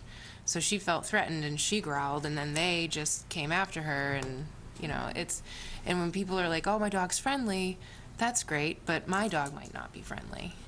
And then that creates a problem for me, and that it's just not right. That, Okay. Okay. my dog is very friendly, but Yeah, but to you. but she felt threatened. 3 Well, giant dogs are she's coming after We're her. gonna look 15 into it, which 15 makes me pound? partial. Yeah, and she's a puppy. She's a, you know, she's a better than 15 you. pound, and there are 60 to 80 Yeah. pound dogs. Yeah, I'd be threatened too. All right, we're gonna look into it, so it's better than Yes. ignoring it. Okay. Okay. So moving on to our 7:45 PM agenda item, we have a public hearing for 6 Callista Terrace. Under Massachusetts General Laws, Chapter 131, Section 40, the Wetlands Protection Act, and Westford's non-zoning wetlands bylaw, Chapter 171, the Westford Conservation Commission will hold a public hearing on Wednesday, April 12, 2023, at 7:45 PM in Meeting Room 201 at Town Hall, 55 Main Street, to consider the notice of intent application of Ryan Noyes for the construction of a retaining wall and associated grading, portions of which are located within 100 feet of a bordering vegetated wetland at 6 Callista Terrace. Good evening. My name is Russell Tedford. I'm with Hancock Associates, representing the applicant Ryan Noyes, sitting here to my right. So, Matt, if you could just go to the existing conditions plan. Was that the one you sent me? Yeah, I think. While you're doing that, can I just first say thank you for listening to our request this evening? Lived here for just about 2 years now. Our second child was born a year and a half ago here, so 2 little ones at home. And for us, this is about making with the hazards in the parks and the trails. And you listen to that last topic. This is looking to make a yard and a private place for us to have a home and to make memories for our family. I'd say 80% or more of our backyard is not usable. There's a steep drop off. It is all brush. There's bittersweet back there I'm cutting every summer for the last 2 summers, right? It's a hazard for our kids. So I think, just to kind of set the context, I wanted to equally come and just, say thank you and just introduce myself to the board as well, and answer any questions you may have regarding the project. Thanks. Thank you. Yes, so I'll just piggyback off of what's out there today. It's on the site plan, but what is up on the TV right now is definitely a better picture to see exactly how the site is, very steeply topography on it. So I'm near the house. This is the 98 contour right here.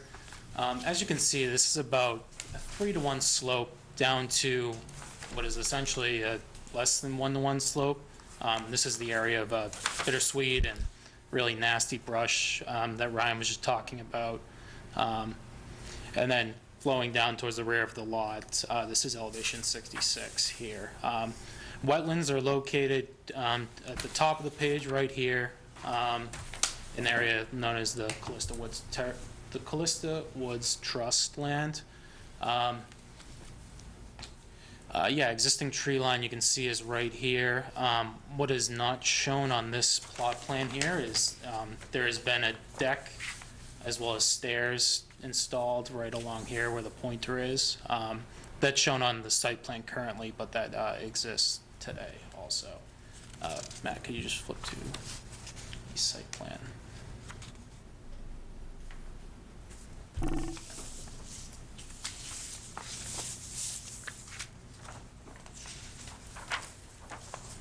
Okay, so the proposed condition here is to construct a retaining wall along the zoning setback line on both sidelines and the rear line, and then respect the 75-foot no-build buffer there. As you can see, all lines of the wall are parallel to the property lines right on the zoning setback line, and then we are cutting it off at the 75-foot no-build line.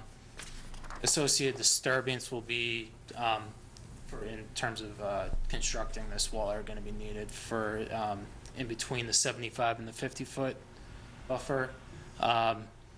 Right now, we are proposing, in order to limit runoff towards this abutter at the top of the page, we are proposing a small swale that's going to act as capture and direct water down to the woodlands that are located up here. As you can see, also associated with this outside the buffer zone is pool construction along with patio. You can see that this is a very significant wall. Heights are anywhere from, 0, where we're, close to the house, up to 18.5 feet, I think is the highest height, and that's right along this line here. 16 and a half over near the 75-foot no builds, and then 14 kind of in this corner here. So there's a significant amount of fill that needs to be brought in order to raise this, raise the backyard up in order to make it usable for the applicant's use. And I think that's really it. We did provide a planting plan also, along with it. The landscape architect was instructed to provide native species within the 100-foot to 50-foot buffer zone, and that's of white pine, red maple, as well as some blueberries and other shrubs. Also attached with this submittal is a structural wall plan designed by a structural engineer. As you can see here, there's several sections broken out. Right now, he's proposing a cast-in-place wall with stepped footing as well as reinforcement along there. On top of the wall, there will be fence 4 foot high, I believe, with drilled post holes per his spec for fall protection. So I think that kind of concludes our presentation. We're here to answer any comments or questions that the commission may have. So typically with any type of retaining wall over 4 feet, we wanted some sort of, don't we want some plan from a professional engineer on stability of a wall? Usually we require that as a special condition, for any, be submitted, I mean, again, especially with retaining walls of So, these yeah, I'm heights. thinking we have a retaining wall here that's Right, being and usually discussed as that's being 18 feet plus. Usually that's provided, again, a building permit will need to be obtained for this. So usually that's provided sometime in that area. I mean, if the commission, the typical special condition usually allows for the commission and/or its agent to review and approve. Typically that the plan is substantially in accordance with, what was originally proposed. And this one seems, with it being straight walls, I think, the edge, the face of the wall nearest the wetlands, certainly will be constructed to be at, especially where they are constructing it to the 75 feet, there isn't the leeway and the kind of wiggle room to, it ended up at 74, the 70, the 75 in that location is going to be important, much like, I don't want to speak for the building commissioner, but much like, the retaining walls along the lot lines will be important to be within the building envelope. But that's kind of, I think typically we don't even have kind of conceptual plans like as provided. So this was very helpful, and especially seeing the different heights ranging from, 4? Yeah, it's Yeah, 4 to 19. Yeah, and I will comment that these plans right now here are probably about 90% per the structural engineers. They're not officially stamped, but I think he just doesn't want to do that pending we have any changes coming out of this hearing. He could then update his plan, stamp it, and then provide it to the building inspector. Matt, can you go back to the one that shows, not this one, the one after? Yeah. So in terms of the two, Get there, I'm sorry. yeah, okay. The two areas with proposed slope stabilization, is that the slope on, the slope of that, is it between the retaining wall and the property line? Is it which direction is the slope going? So it is going down towards, almost down towards the wetlands. Okay. So this is that area that we were talking about. It's a real nasty brush and invasives. This slope is, if it's 1-to-1, that's being generous. So that's why we are proposing slope stabilization in these two areas.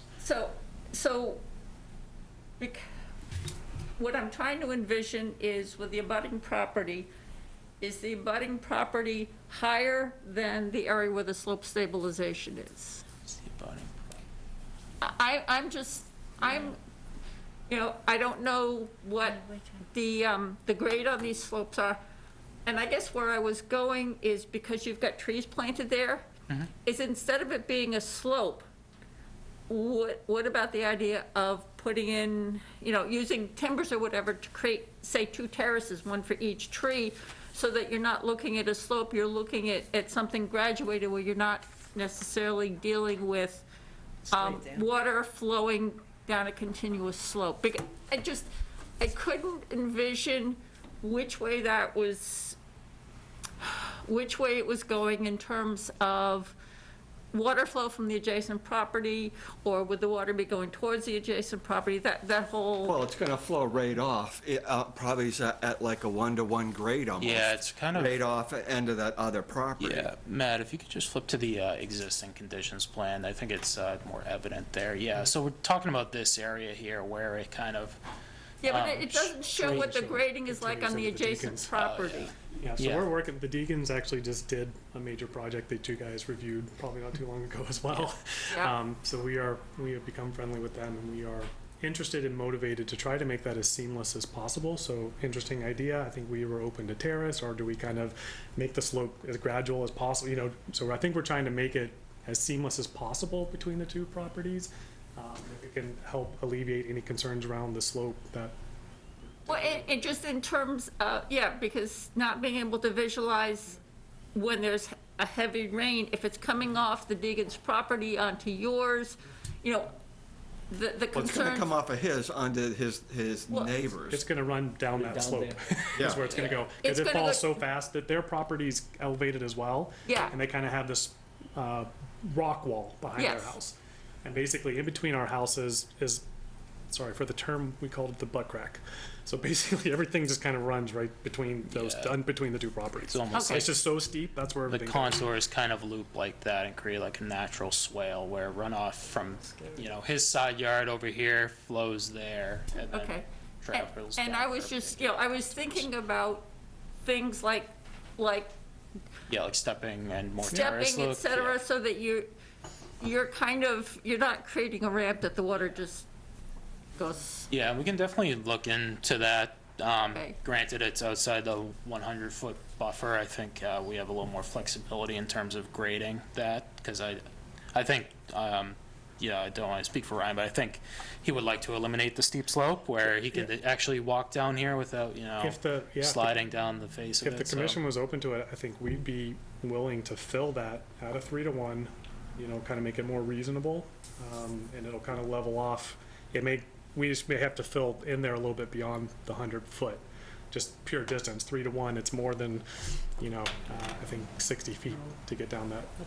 To get 20 feet, right, you're gonna have to go 60. Yeah, and it just, my only concern, and if you've sat here listening, we kind of, based on past experience, we start to say, we see something like this, and 5 years down the road, there's a problem, is in thinking about if there was erosion, if there was heavy rains. Yes, it's outside the buffer, but if you start to have erosion or runoff outside the buffer, it gets into the buffer, it gets to the wetlands. It's like, is there planning we can do at this stage that avoids those problems long-term? Okay, definitely. So continue this? Okay. Well, Matt? For you, just Russ, if you can send me the composition of the seed mix. Oh, yeah. Thanks. And are there any comments or questions from the audience? Margaret? Oh. I just want to make sure I understood. Your question is, you want to see information about the the flow of water off of this property onto an adjacent one, right? No. No. I'm just concerned where it says proposed slope stabilization. That tells me that Yeah. that's an area where there's a slope. Yeah. Are there other things besides, yeah, are there other ways to handle that, the plantings in that area so that you don't have a ground surface that's a slope, that you, for example, do it. You tier it. You create Terrace, tiers, yeah, so that you don't have the water building up Okay, velocity. then I'll add to what you had. My concern is, this looks like it's gonna be a castle, like with giant walls on the sides, with steep slopes outside the castle instead of a moat.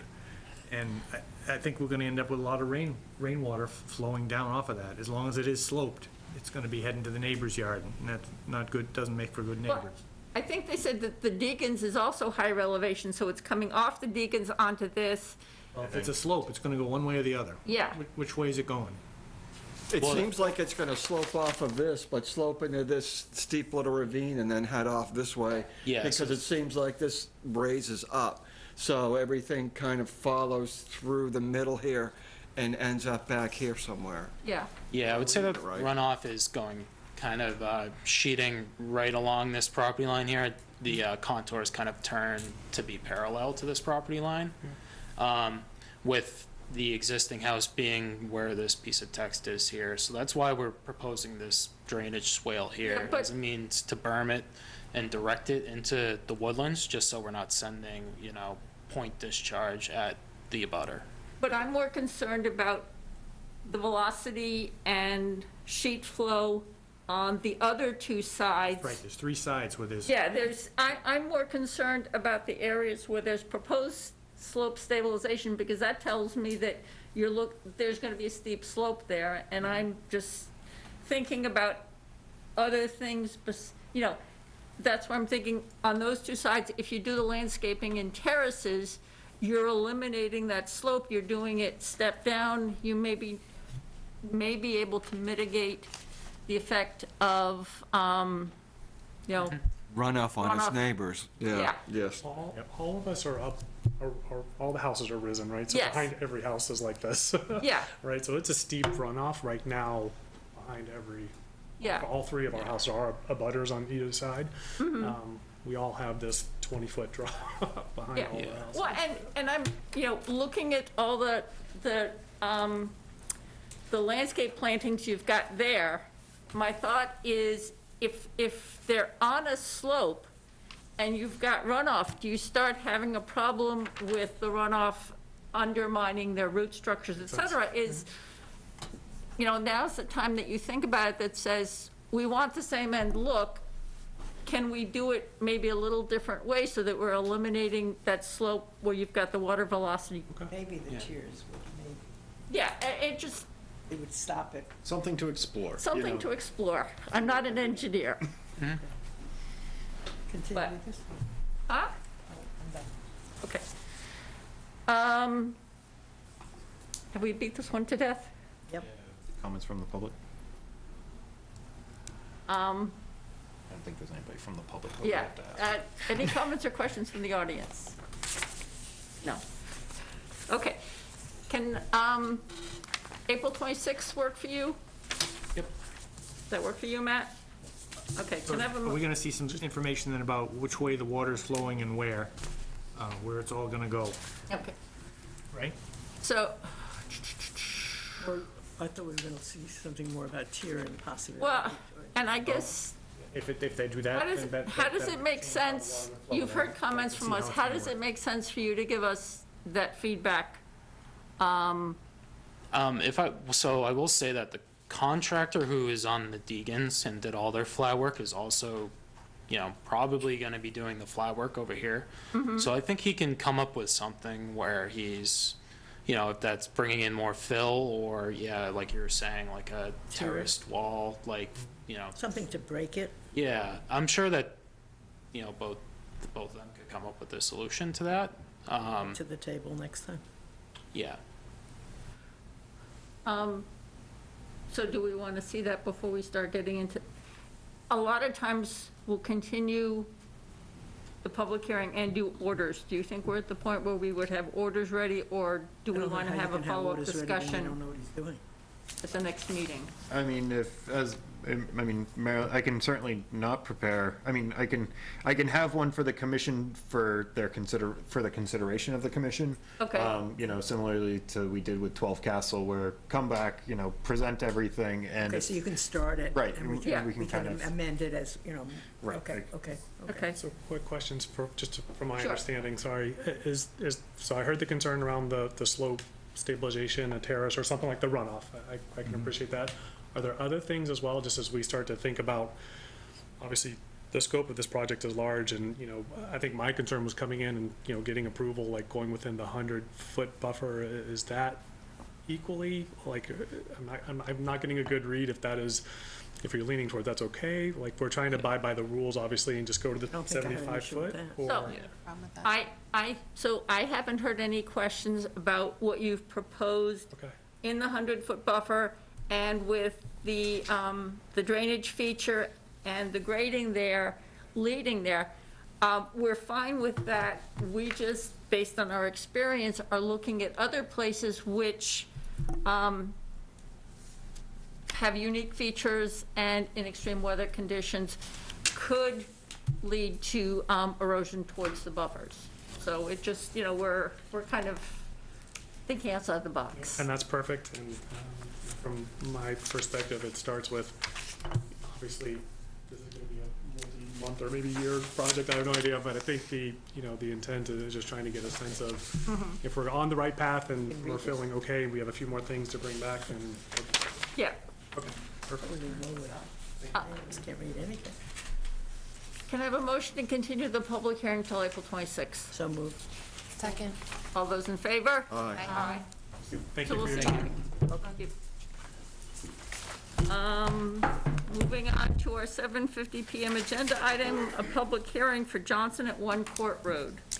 Under Massachusetts General Laws, Chapter 131, Section 40, the Wetlands Protection Act, and Westford's non-zoning wetlands bylaw, Chapter 171, the Westford Conservation Commission will hold a public hearing on Wednesday, April 12th, 2023, at 7:50 PM in Meeting Room 201 at Town Hall, 55 Main Street, to consider the request for determination of applicability application of Michael and Jennifer Johnson for the abandonment of an existing failed septic system and installation of a new septic system within 100 feet of bordering vegetative wetlands at 1 Court Road. Good evening, I'm Kevin Ritchie from Civil Solutions. I'm here on behalf of Michael and Jennifer Johnson, the owners of 1 Court Road.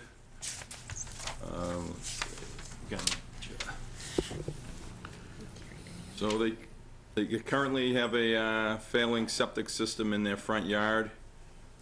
The wetlands surround the property on 3 sides, and obviously the streets on the 4th side. All our work is outside the 50.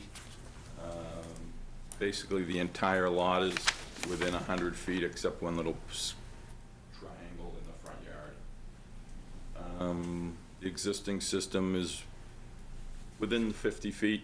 With the proposed system, we've rotated it, turned it 90 degrees from the current system to pull it off the wetlands a little bit more. Proposed system is 60 feet off the wetlands. Proposed septic tank is going back in the same spot as the existing tank. That's be 67 feet off the wetlands. Primary and secondary location of the leaching field in the Yeah, same so this, location? yes. So the existing system is basically in roughly the same area where the proposed one is. The reserve area that was on the previous plan would be closer to the wetlands. I wonder if you could send us another copy of this. I can't read anything on it. I can say. Copies, I don't know how you read any of those small ones. No, I mean, it's blurred. It's, you know, Okay. I mean, it might be .2, Yes. whatever it is on here, but I can't read anything on that. That doesn't make me object to this, but I just can't read it. So he's met maximum feasible compliance. Yep, and the only special condition I thought to add was, you know, erosion controls and be installed before work commences. Okay, so can I have a conditional, So this is a conditional negative? Yes. So can I have a motion for conditional negative determination of applicability? Second. All those in favor? Aye. Okay, motion to close the public hearing? So moved. Second. All those in favor? Aye. Okay, thank you very much. Thank you. Let's see. And then we have, also for 750, we have continuing the public hearing and issue order of conditions for 12 Castle Road. Madam Moderator, or Madam Chair, if I may, included in the commission's packet was information received on the day of the commission's last meeting, the colored plan with which was provided by hand, and we did receive revised plans correcting some of the small editorial changes, like my promotion. Very sad. And some septic plan, some changes regarding the septic plan.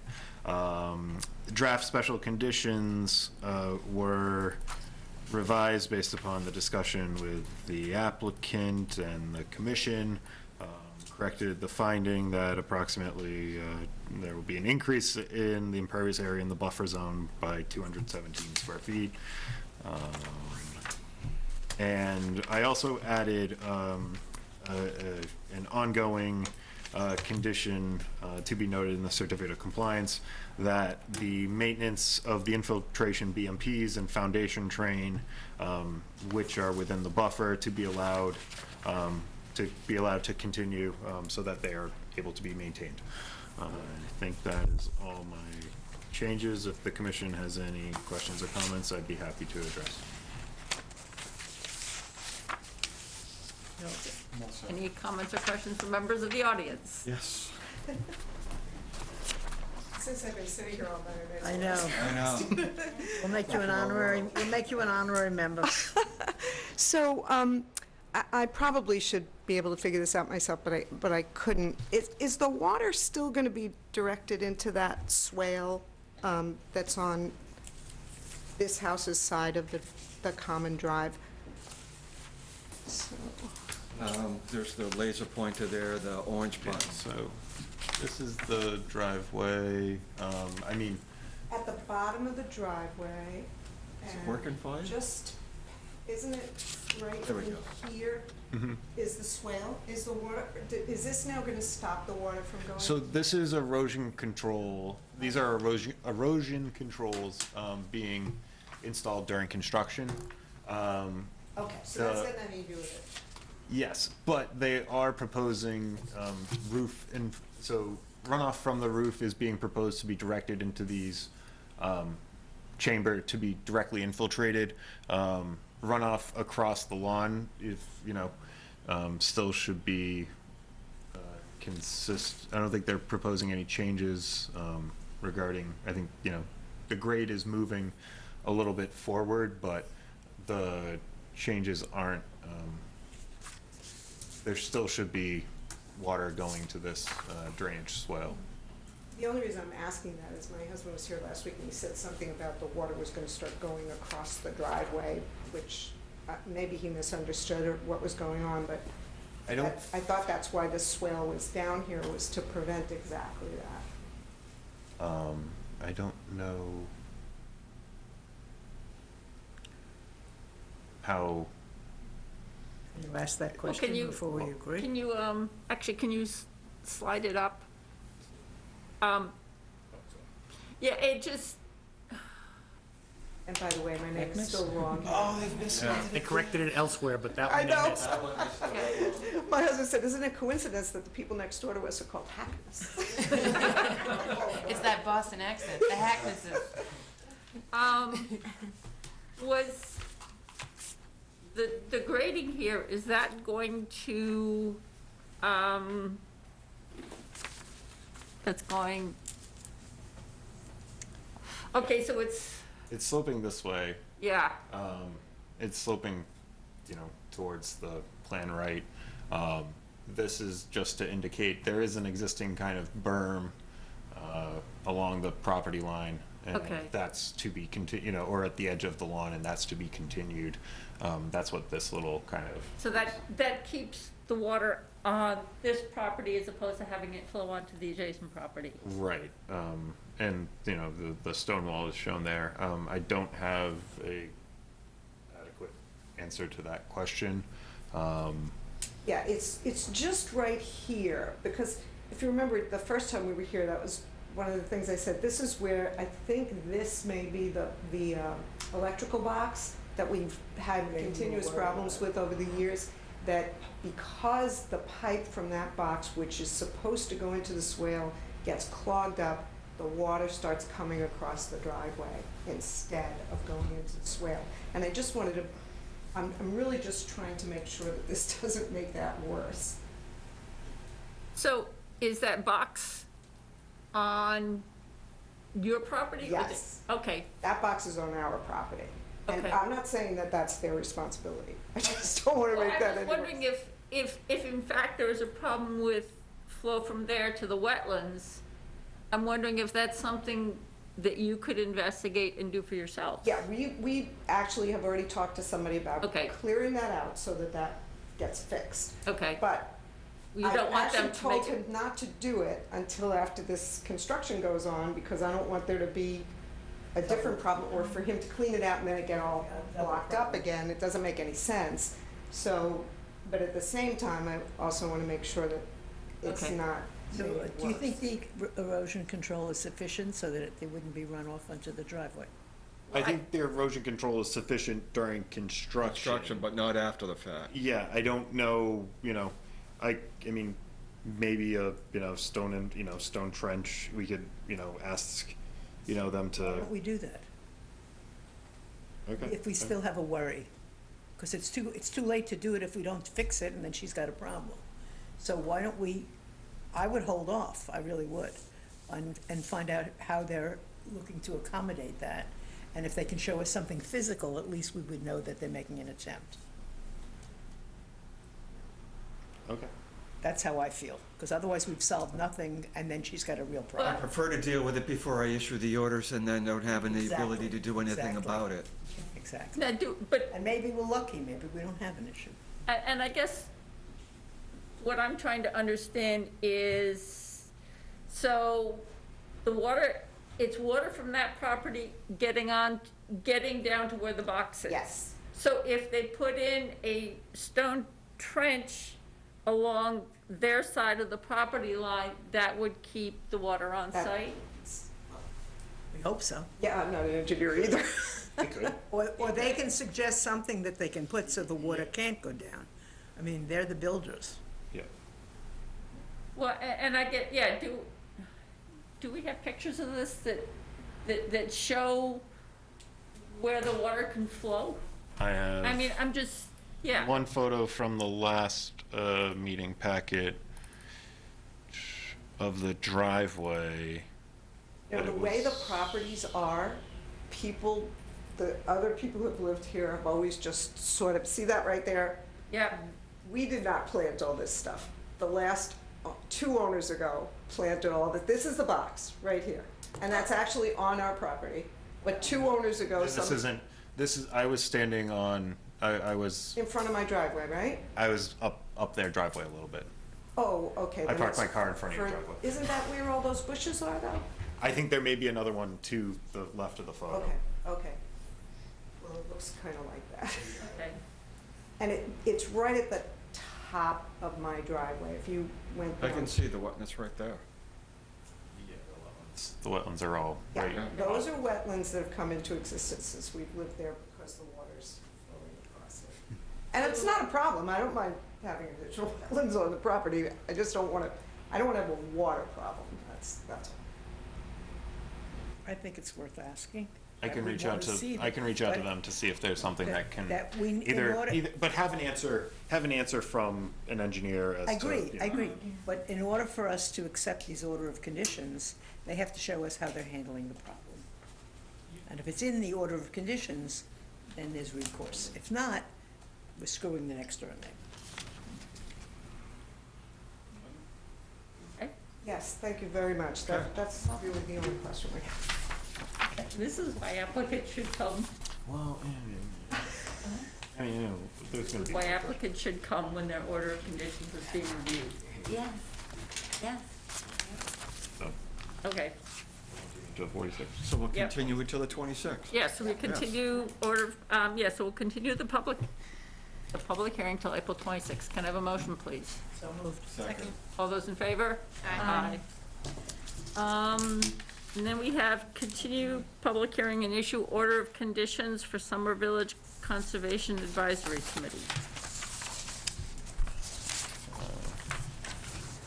Madam Chair, I did receive one, I provided these to the applicant. I received one comment. I think it was that the primary tool to be utilized will be a lead wrench and not a shovel. I'll have to, I think that's in the project description on the second line. If the commission approves, I would recommend amending that. And if there's any discussion on any of the language or anything to the effect, I'd be happy to entertain.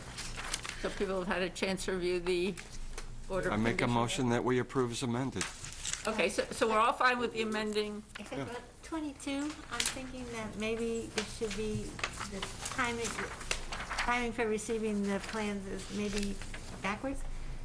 Notice shall be given to the commissioner or its agent no more than 1 week.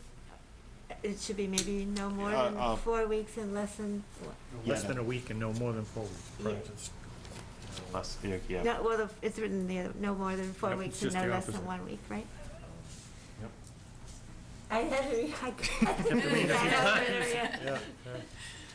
Okay, Catch. not a big deal, but just. Oh, it's, I appreciate it.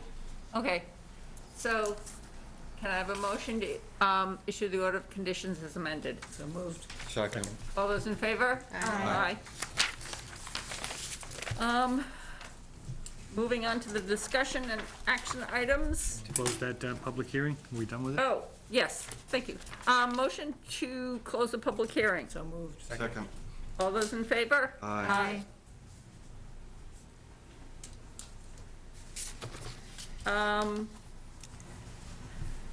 Moving on to the discussion and action items, the Edwards Conservation Area discussion of a bicycle course.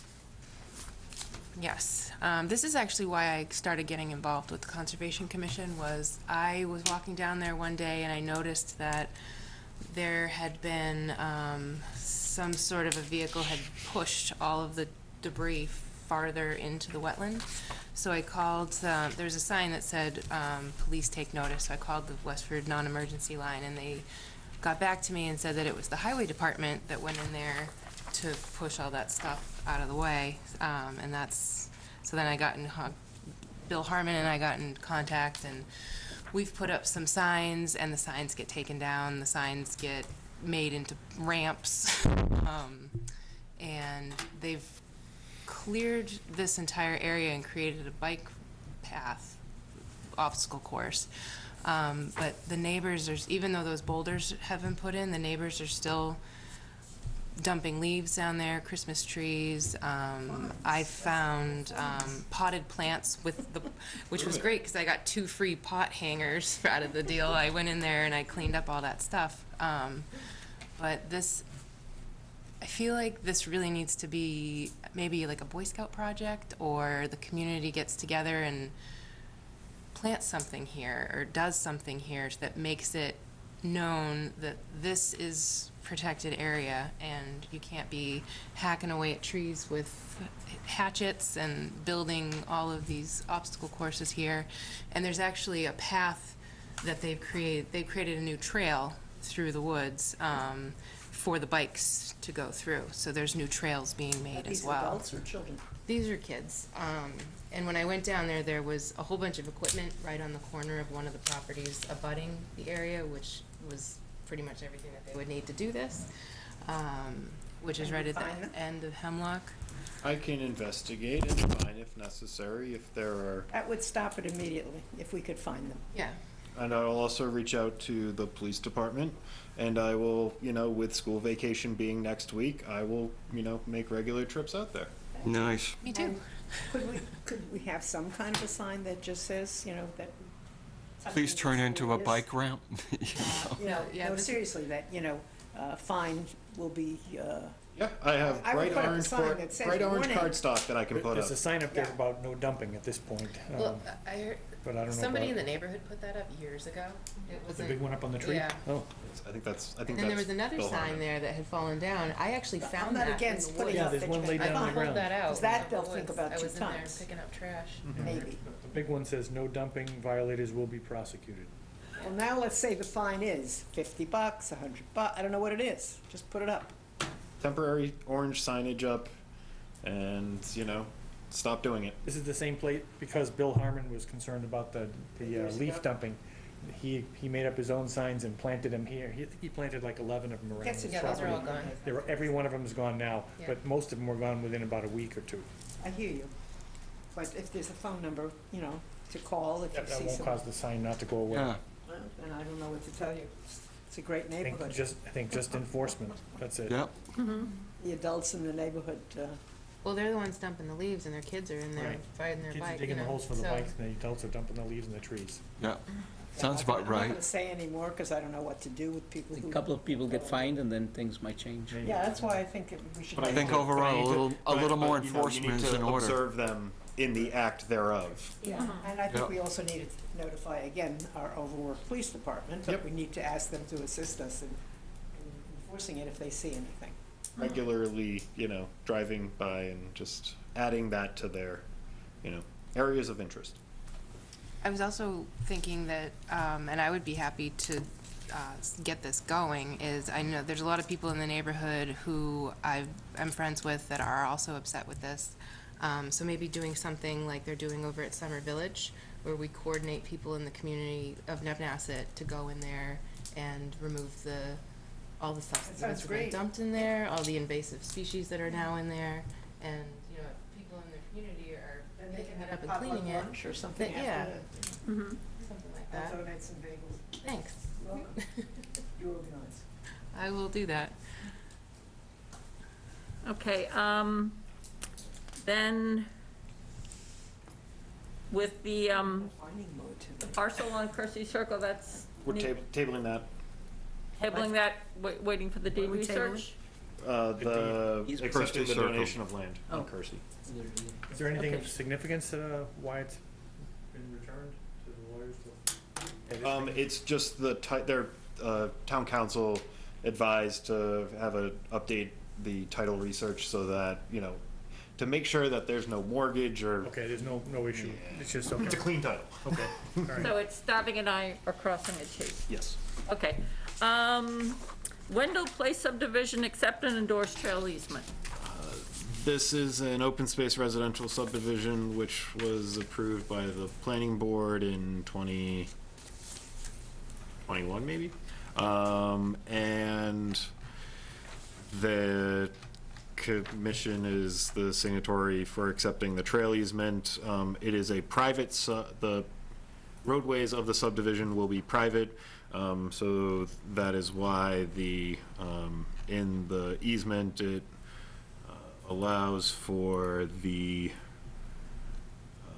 non-exclusive perpetual right and easement to pass and repass by foot or by non-motorized vehicle for access to and travel within the areas shown as Wendell Place, Lady Constant Way, and walking trail, parcel B open space, and parcel A recreational open space. Collectively, the easement areas as shown on the plan as specified. They have not recorded the plan today, but this is the plan of record with which will be. This was before the select board last night for their acceptance as well, and outside of a erroneously listed middle initial, they seem to be favorable of it. I checked all of y'all's middle names are correct, or middle initials are correct, and if there a motion to accept and endorse the trail easement, if there are no questions. So this gives people, the general public, the right to walk on the subdivision roadways to access the trails? Yes. You can walk on private roadways anyway, I thought. No. No? Is it? Private. I know the private road, is there maintenance and all that? You can't walk on it, drive Town on it? doesn't maintain it, you don't Right. get to walk Yeah, it. it's I know not a the public way. It ain't, you don't Yeah. have the, You don't have rights. yeah. So you can't walk on the road, but you can use a trail. No, No, you can walk on the So road, you for just this can't As drive long there as you're, to as walk. long as you're using the trail Yes. to Yeah, access. so this property, or for this subdivision, they are allowing access from Nutting Road up to the cul-de-sac and into the trail network, Okay, or around using the trail network. okay, but you have to walk up there, Yeah, I mean, the walking trail, you can also access it off of Lady Constant Way, and if this text box stopped popping up, you could go around this way and connect to the trolley line. okay. Also, it said non-motorized vehicles, so bikes are okay. Yes. Yes, okay, and wheelchairs. Yeah. And scooters? Like a razor scooter? You don't take that on a trail. God bless you. Strollers? So, can I have a motion to accept and endorse the trail easement for the Wendell Place subdivision? So moved. Have a second? Second. All those in favor? Aye. Aye. And minutes for March 22nd. Any, they're fine? Can I have a motion to approve the minutes for March Second. 22nd? Second. All those in favor? Aye. Aye. Likewise, the minutes for March 25th. Okay. Can I have a motion to approve the minutes for March 25th? So moved. Second. All those in favor? Aye. There's no other business? There is a scheduling a site visit. I got an email today from Mark Slager and Allen Engineering regarding the trail within the open space at the Spalding Hill subdivision. It has been marked. One of the special conditions of the order of conditions was that the trail, prior to the commencement of phase 2 or phase 3, the trail was to be marked out and approved by the commission. If anybody is interested in going out and walking the proposed trail, I'm anticipating early next week. Send me an email that you're interested in. I'm thinking maybe Tuesday afternoon or Wednesday, again. But send me, if you are interested in attending and, walking a new trail, please let me know, and we can certainly make arrangements. Okay. There's no other business. Could I have a motion to adjourn? Second. All those in favor? Aye. Aye. So Matt, the 5